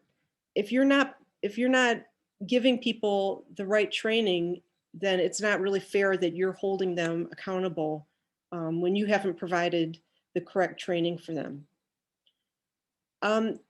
Recognizing cultural norms. So this can be tricky. Some congregations, the rabbi is the key philanthropic professional and is actively involved in solicitations. In other congregations, they may not be involved in the solicitation, but they may be involved in the solicitation, but not the actual ask. So it's really a cultural thing. In some congregations, the idea of the rabbi being involved in development at all does not happen. Make sure you do what is aligned with your culture. Okay, next slide. So this is how important roles and responsibilities are to this organization. This is the foundation for Jewish camping. And you can see how every single square has a very detailed written description of what everybody is doing. That is how important philanthropy is to this organization. It is a key component of this organization. So this is how detailed your roles and responsibilities could be if you chose to do that. I'm just showing you this as an example. Okay, next slide. What are the different roles that everybody can take? Paid staff as well as lay leaders. Volunteers and professionals can play all three of these roles or one or two of these roles. Every board member and professional should decide what they're comfortable with. And even if the person is uncomfortable with asking for money, there is a role for them. We don't want people to be, like I said before, in an uncomfortable position, but everybody needs to fulfill a role. So the first role is ambassador. Ambassador is the most common role for volunteers. This role encompasses cultivation and stewardship responsibilities. At its core, it's all about building relationships, strengthening relationships, retaining relationships. It's listening, listening, listening. You should be going up to congregants that you don't know, starting a conversation, understanding what they're interested in, everything we've been talking about up to now. It cannot be stressed enough, the act of active listening and sharing the information that you have found with key staff members. Okay? Next slide. If you're an ambassador, here's some of the things you can do. You can host gatherings, you can engage in conversation with participants at congregational events. You can meet with current and potential donors, write thank you notes, participate in and plan trainings. All these things is what an ambassador can do, and also keep the door open that maybe in the future you'd be willing to fulfill the role of storyteller or asker. Okay? Next role is the storyteller. The storyteller provides the case for giving. They obtain the member's story and align the member's story with the story of the congregation, and they're able to convey the story in an emotional and meaningful way so that it elicits a response in the people who you are trying to engage in a culture of philanthropy. It's a dialogue, okay? Once again, all about relationships. And finally, there's the asker.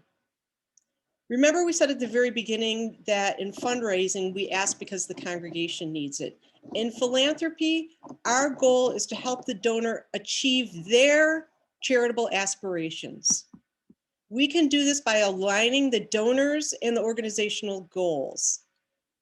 You need to recognize that for most people who you might be going after, this isn't the first ask that they've had. This isn't their first rodeo. If they're a philanthropic person, they know what's going on and they have been asked before. The worst thing you can do is to try and ask a gift from somebody who is disinterested in this aspect of the congregation. Therefore, like we said, you need to know people and you need to ask them for things that they are interested in. And finally, there is a truism that people support causes but give to other people.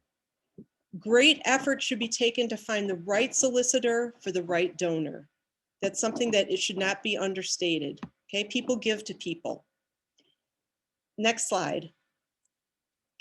I'm sure you've seen this before. This is a list of why people give and why people don't give. Some of the reasons people do give, believe it or not, self-interest. Some people want to see their name up in lights, empathy, sympathy. You can read the list. Tax, sometimes people do it just simply for taxes. Some people are memorializing somebody. Why people don't give, they did not connect with the cause, they did not connect with the person, the ask was offensive, they've got some kind of grudge against the organization. So these are all the reasons why people do and do not give. Okay, now we're going to go to handout number 3 that you received in your packet. And we're going to talk a little bit about roles and responsibilities, okay? What we currently do and what we could be doing. So once again, we're going to shoot you out to breakout rooms, 10 minutes, and then we'll come back and share our answers, okay? And if you guys have any questions, you can always find me back in the main room. Okay, Jay, do your magic.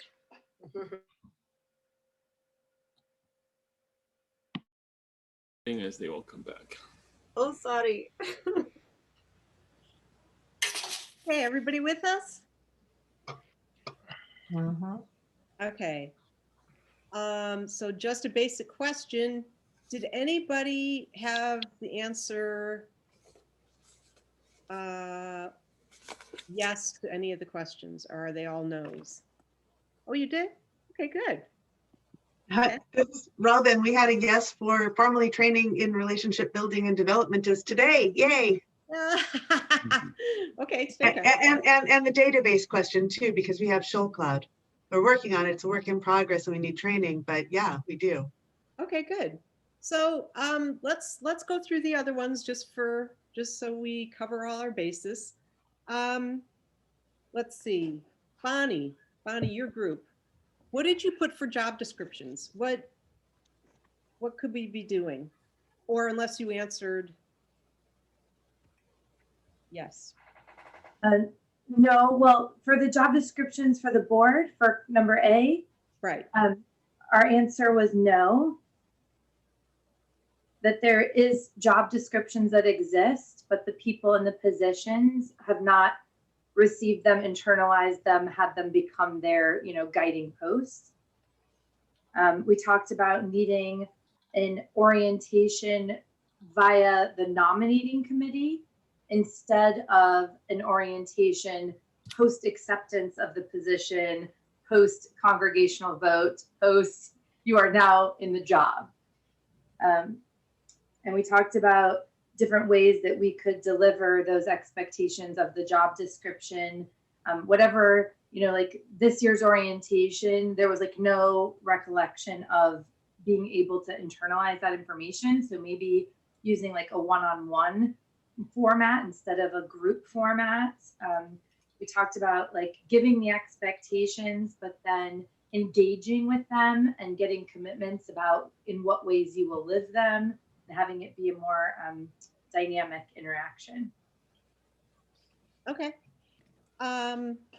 Amy's group, what did you say about board roles? Oh, just in case, I just want to make sure I got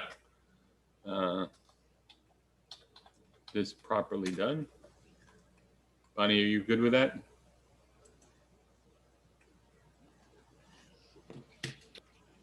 I'm going to split a hair with you, Jay, and just ask that it's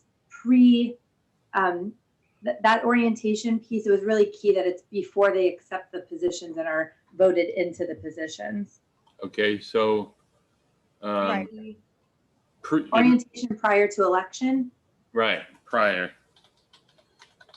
Good. That's why I asked. Okay. Thank you. Amy? Great. Amy Mary. being president delegated to me, so I'm your Amy's group correspondent. Obviously, we said a no, that our job descriptions focus on our actual job tasks. They don't go into any expectations of philanthropy that we clearly need to have outlined a commitment, whether and what that looks like and how that can be quantitative and how that can be looked at. And then going over it, we talked about at the retreat, so that again, everybody is really familiar. This is an opportunity for learning and training of our expectations for the term. Okay. Robin, does your group have anything to add? No? No. Brad? I'm going to take back over for now. Prior to now, we didn't feel that there was that big of a knowing expectation, but as a person who is currently on the strategic nominating committee, along with Jen here and Steve, no, Steve's not on, that we have become very clear in both on paper and in explaining to the interviewees where the holes are in the board that need to be filled. Here are the ways that it can be done. And here's the expectation that you come on as a trustee, but you attach your tail to a VP, and that way you're basically being groomed for something else after you're a trustee. So that needs to be improved again before and also during this interview. And there was a little bit of that we wanted to express that there was very little, very little expectation described as far as how much money, if ever, was going to be asked of the board members. And at one or two times that there were discussions of that, and the push for it was almost a reprimand if you didn't do it, or to a certain extent.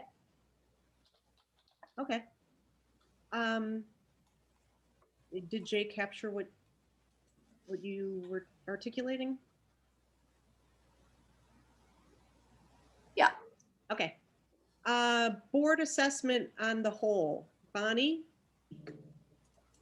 as far as philanthropy? No, that was our answer. Okay, what's your, what needs to change? Needs to happen? Yeah, we just literally reworded this the positive way that we need to do that. So there needs to be a board assessment at the end of the fiscal year? Sure. Okay. Any of the groups have any different language that they would like to share? We talked about that we do have the assessment, but after that, there's not a whole lot of strong follow through to keep reminding everybody about where those responsibilities were, what they are. So you feel that the board does assess itself as far as philanthropy? No, we were also a no on that, but okay. What we do isn't enough, and then because there's no real follow through. Okay. Anybody different that would like to add something? I just add that a board assessment should happen twice a year instead of once every year, so there's room for improvement before the end of the year. Great point. Great point. Thank you. As far as signing a brief and committing to a role, Bonnie.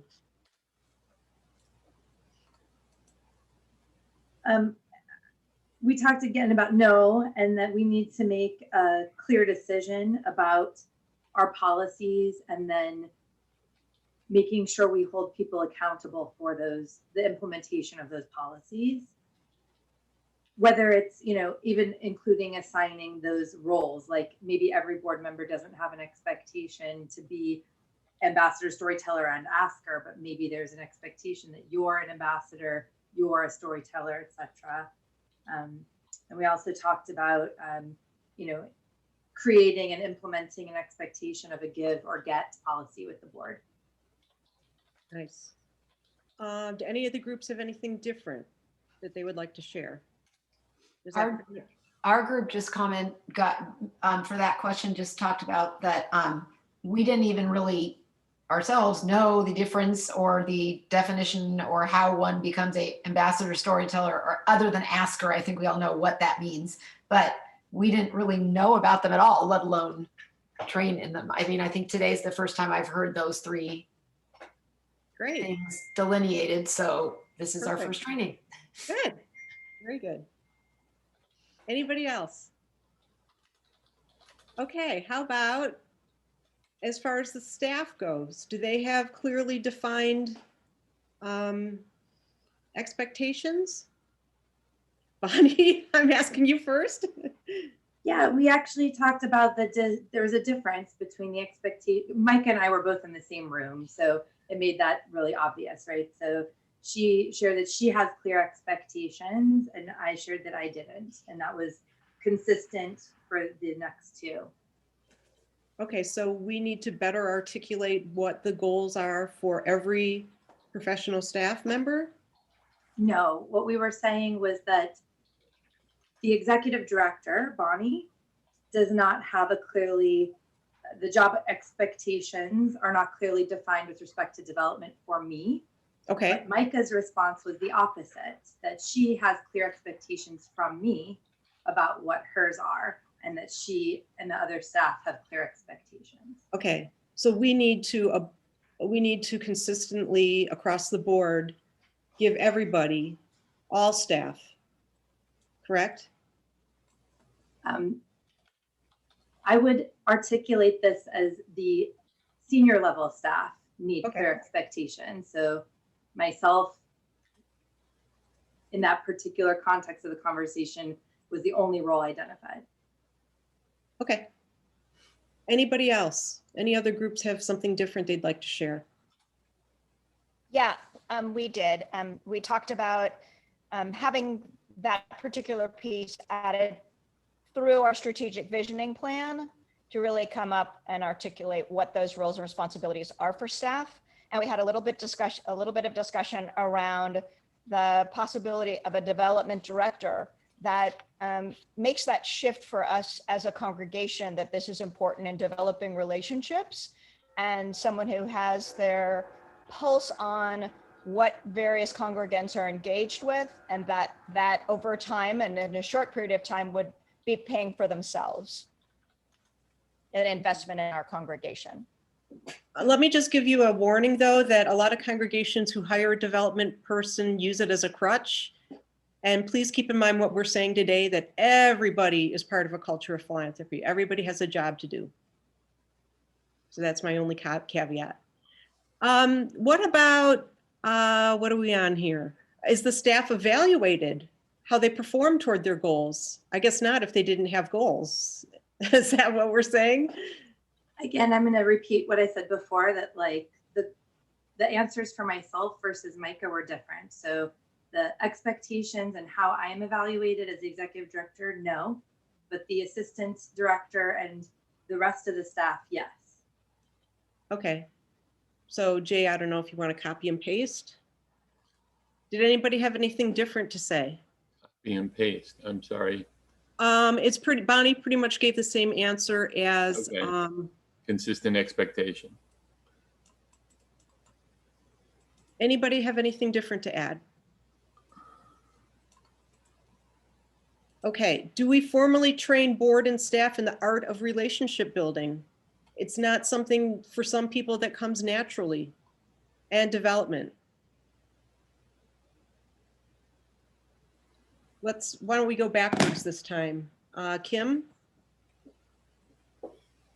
Our group felt that we do formally train the board, and we heard emphatically that the staff is also well trained and evaluated.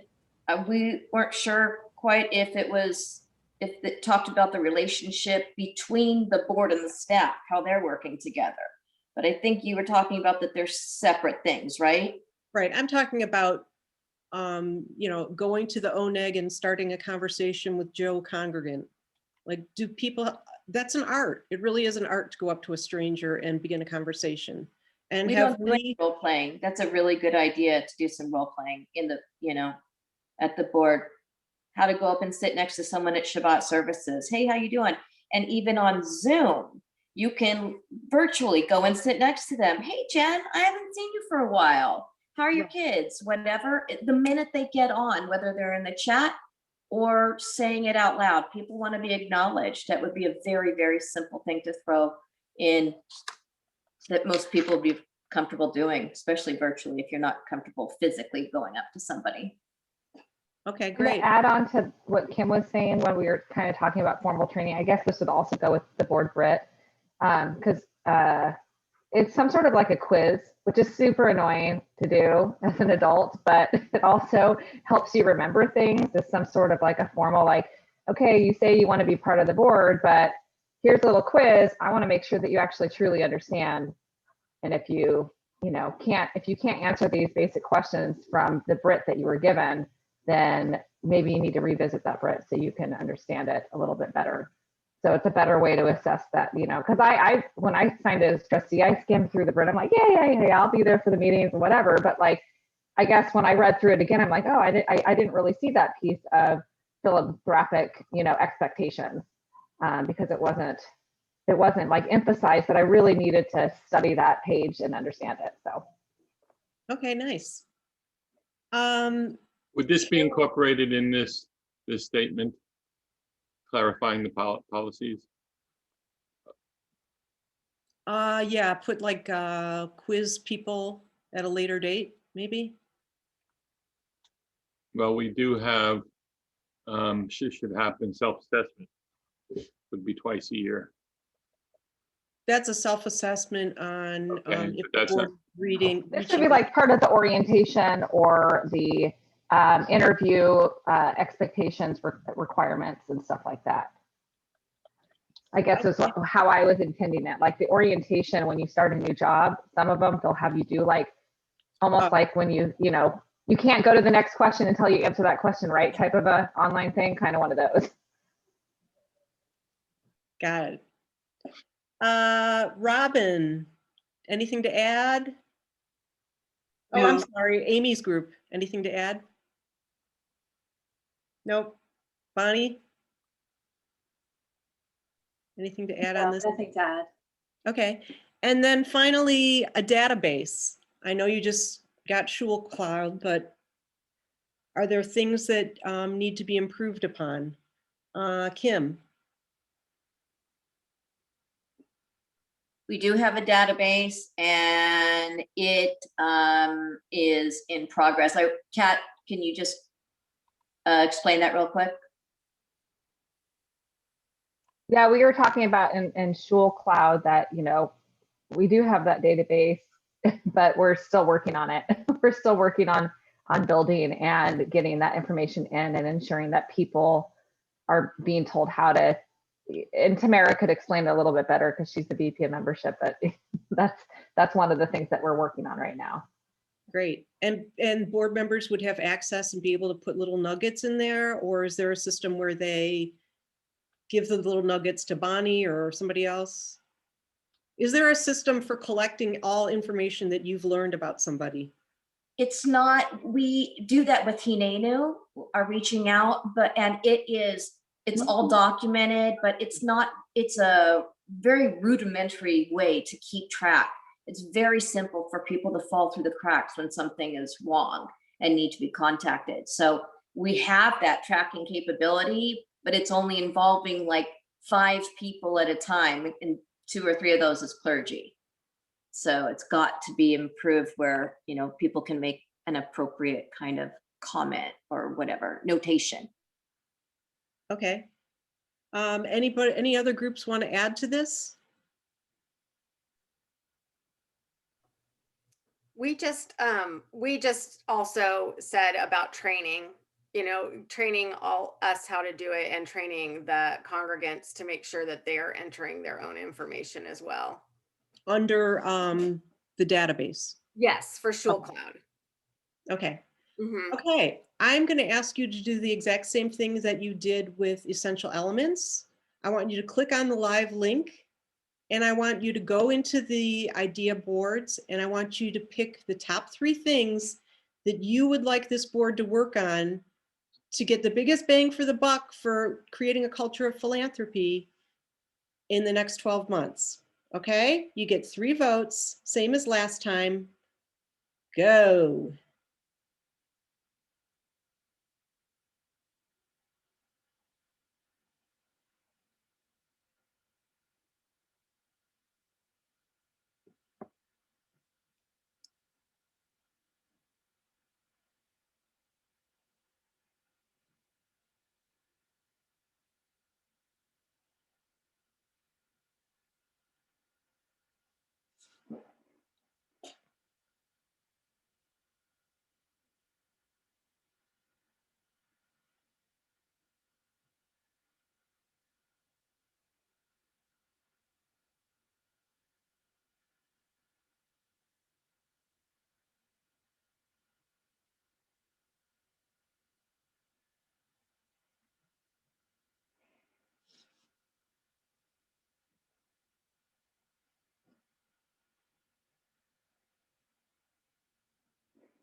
How about when you're done voting, you put the hands up sign on your, if you know how to do that?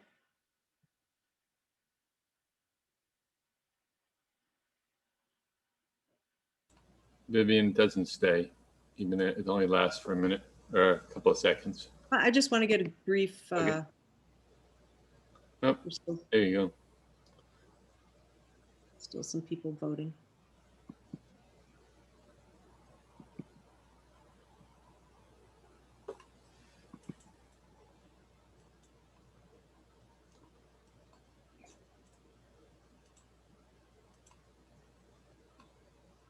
Okay, is everybody done voting? Anybody unmute if you're still voting? Do we have everybody? Hey, Jay, you want to reveal what the top 3 are? Okay. Number 1 is available but not being applied.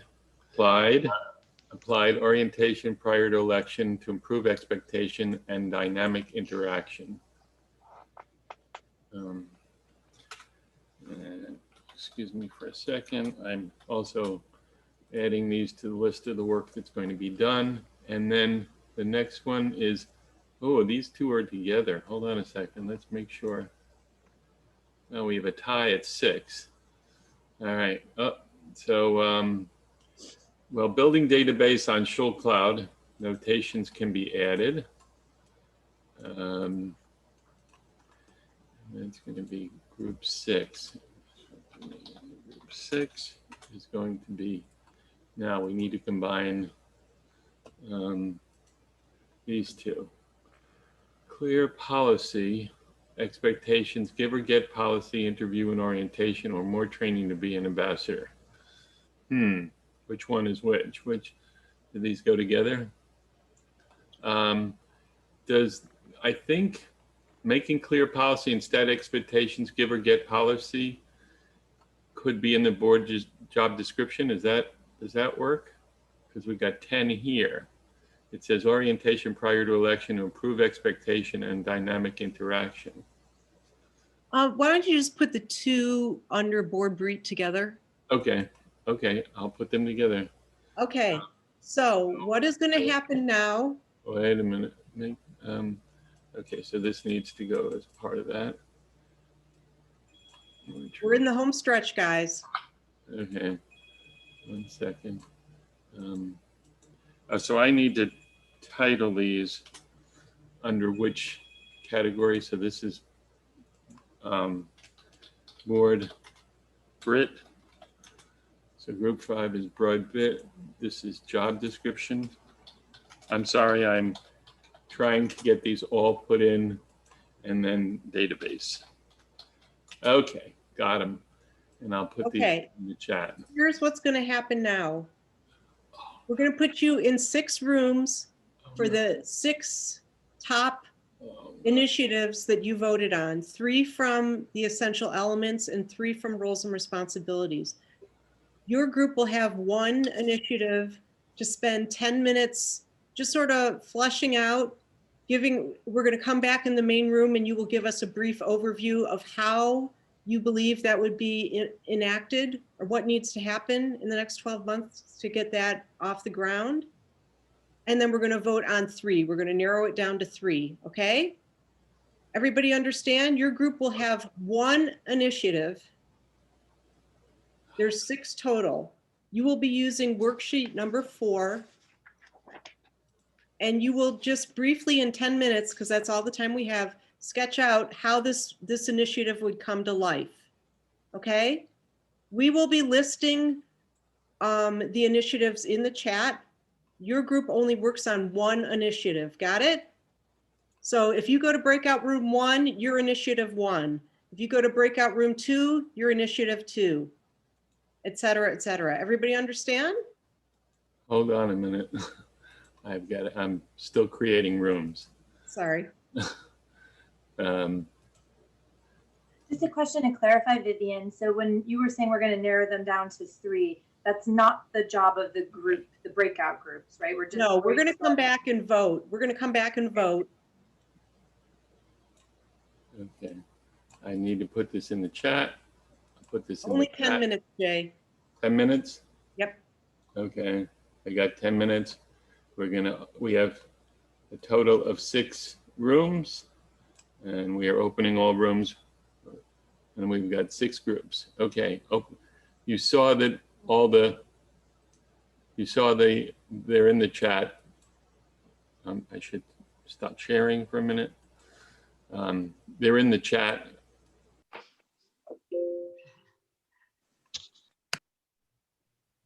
My apologies, everyone, for cutting into your time. Not a problem. It's okay. Heck happens, Jay. We get it. Jay, you're doing a great job. You got a lot going on there. Okay, so we're a little bit over time, but it'll be worth it. Let's have every group just give a real brief flyover of how you would get this initiative off the ground. And then we're going to narrow it down from 6 to 3. And these are going to be your 3 action items to help you build a culture of philanthropy. Okay? Okay. So Amy's group.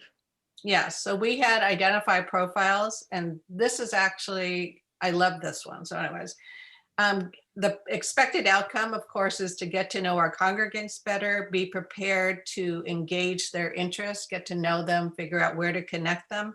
And then leading into the next thing is who will do it. Is part of that identification of their interests is also identifying who do we connect them with, whether it be clergy, staff, committee chairs, board members.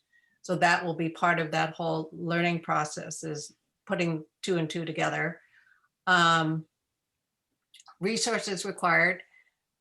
Again, we go back to, we have Shul Cloud, but in order to get the information to get it into Shul Cloud, we have, apparently there are 2 things in place. There's potentially 2 things. One is we do the caring calls, and if we turn those into learning conversations, that's how we get the information.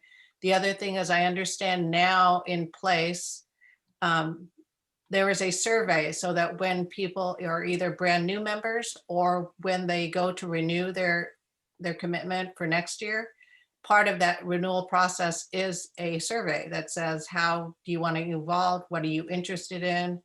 And that will start generating a database of, who's interested in hiking or bowling or whatever like that. So the survey connected to that. And part of that will require also a campaign to encourage people to let them know how important this information is to us, and maybe even tell them what we're going to do with that information, that it's really important for us to all get to know each other better. And the time frame, within the year, hopefully renewals come up in June. So hopefully in the next 3 to 4 months, we'll start thinking about how to publicize that process and get people to be participants. Great, very nice. Did Jay capture that for you? Let's see. I can't see it, but Oh, okay. 1 second. I Need to thought I bring could make people it out. bigger. I thought I could make it bigger. I can't. well. All right. I'll Oh. figure it out while we Oh, go. you're to- Trust you. you We can trust stretch you. out your Post-it note. Okay, identify. I can't see the whole, okay, yeah, hold it when, Identify profile of congregants. And then that. survey of new member, not only new members, but also renewals of members. And then, yeah, a time frame, 3 or 4 months. And there was one other thing about taking that information and connecting it to the right individual committee or staff.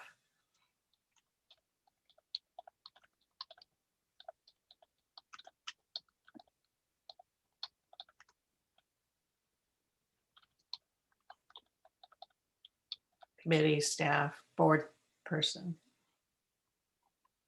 And was there something about putting it into Shoal Cloud? Is that in there? Resources, under resources, taking that information and putting it into Shoal Cloud.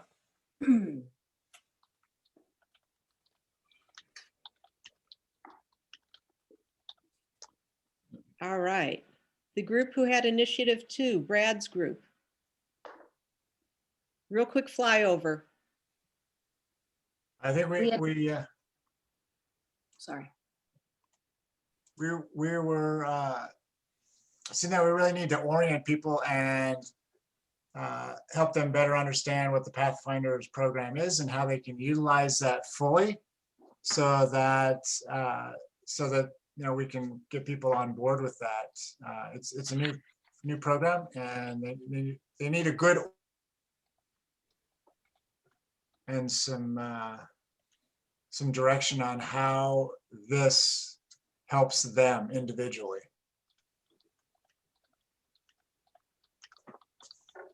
I'm confused. That's not what our group just did though, Brad. Had to wing it. Oh, you're winging it. 'Cause I'm like, wait, we answered the wrong question? Okay. Oh, sorry. A It's different okay. initiative? Hey, it's how to work on the fly. Okay, Cantor's group, initiative 3.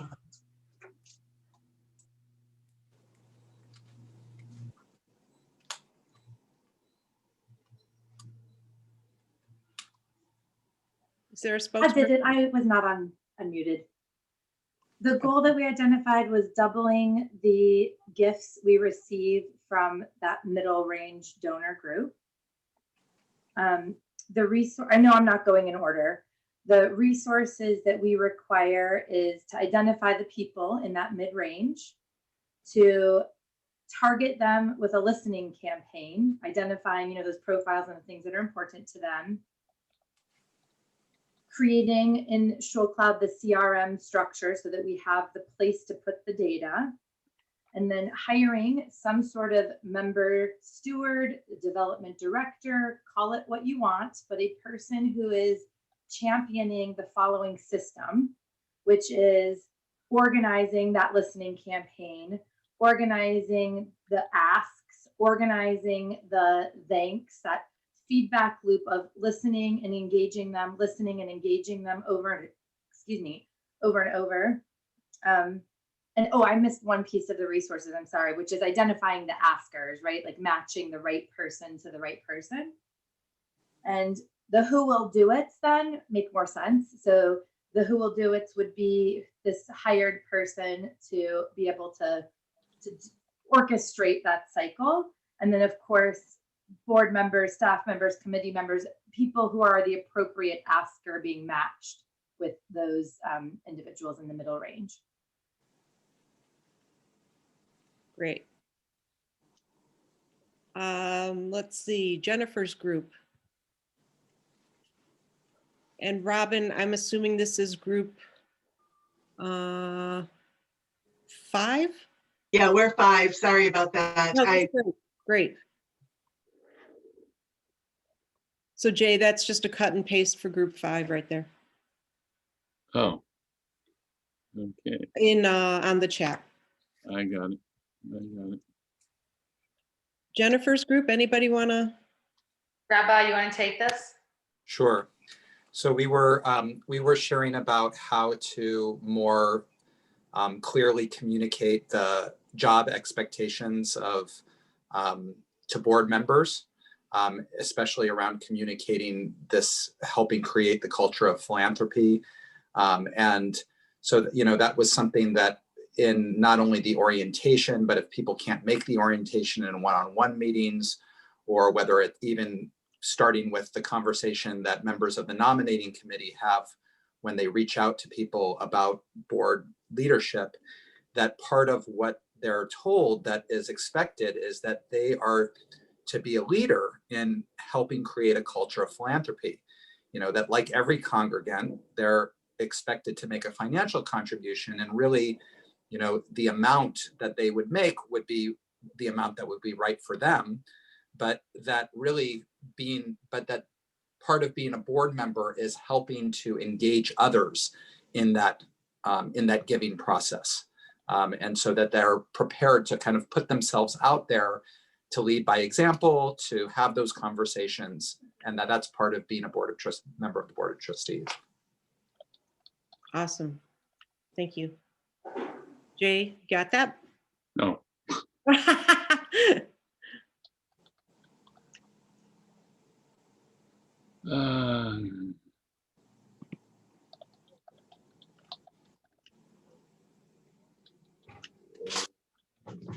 I'm going to start in with the number 6 because I have to sign off in a second.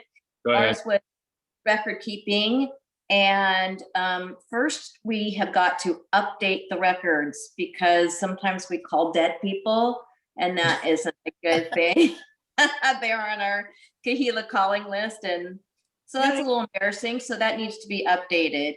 Then when we make those calls, let's have everybody have 2 questions. 2 main questions, like why did you join, or what are your strengths and weaknesses? What do you want? Whatever, something easy that they can answer right away. And we are using that as the base for this. So we're not getting a bunch of different information. We're zeroing in on 2 specific things.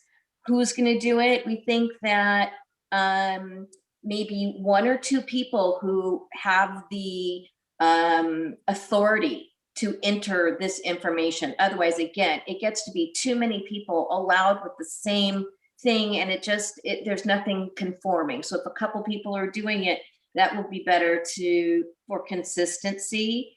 Going back to when the callers, we need just a little bit more of a toolkit. Like we talked about role playing and what to say in this situation. And here are 4 things that are coming up. You can just mention bullet points and you're done. Nice. So that was, and I do have to sign up. I'm Oh, sorry. wait 1 minute. Wait one minute. Now we're going to vote down to 3 initiatives that you want this board to do in the next 12 months. You could still do all 6, that's fine, but I need to report back to the URJ the 3 initiatives that we're going to hold you to. If you're really gung-ho about something, vote all 3 on one. It's fine, I don't care. But you each get 3 votes. Have at it. You can put your cursor over each one if you're having trouble reading the entire. How do we vote? I don't see the. It's in the chat. The link is in the chat, just as before. Oh, okay, sorry. Again, you can put your cursor over if you need the full language. I can't seem to. Oh, I got it. Make it larger. 3 votes per person.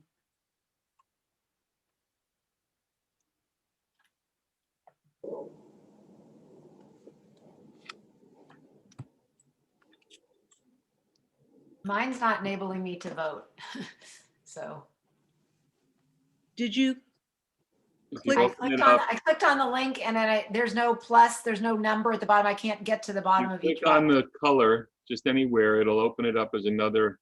Oh, there. Okay. Thank you. just Yeah, it hit wasn't the going. Yeah, I got thumbs it. Okay. Sorry about that. No problem.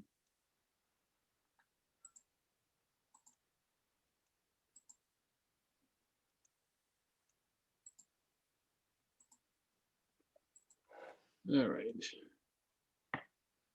Probably have to scroll to the bottom of them, right? Yeah. I don't know why. I thought thought we were able to make them larger, but not been able to figure that one out.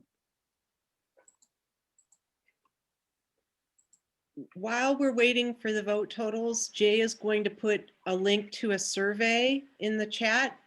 If you could please fill out the survey, it helps us understand both my role as a facilitator, the subject matter, and the overall process, what you felt about it. So if you could please fill out the survey, that'd be greatly appreciated. And I'm going to give a shameless plug for the URJ. For those of you who don't know, the Union for Reform Judaism is the sponsor of this retreat. And we are very grateful that you are members of the URJ, and every congregation is entitled to one board retreat a year by URJ trained facilitators. There are many other benefits to belonging to the URJ. This is just one of them. If any of you would like to be in the tent is a platform that where you can communicate with other leaders. And if you let Amy know that you'd like to be in the tent, she will forward the names to me and I can get you in the tent. Oh, we have summer camps, and hopefully camping will be back online this summer. We have incubator workshops. We have all kinds of things. Please go to urj.org and explore the world of Reform Judaism. How's it looking, Jay? Well, this is number one. The job description, the expectations, and training to be an ambassador. Great. And number two, which tied for it, is identifying those in the middle, people with total giving, recognizing all types of giving. And then number three is going to be the identifying the profile of congregants, getting to know them better. Actual caring calls turned into learning conversations. So this is all still available for all of you to go back to, and I know Vivian will give you all the links. And so now you guys have 3 action items to work towards in the next 12 months to create a culture of philanthropy. It's been great working with you. I wish you lots of success and nothing but the best. I am always here. Amy knows how to get a hold of me. And I'd love to be your partner in this work if you need more help. And that's it for today. But please fill out the survey. Please fill out the survey. Thank you, Vivian. Thanks, Vivian. So much. This has been almost overwhelming, but very valuable. Great. Thank you so much. Thank you. Mwah! Thank you all for being here and your amazing contributions to our community always. It's amazing and inspiring, and thank you. Yes.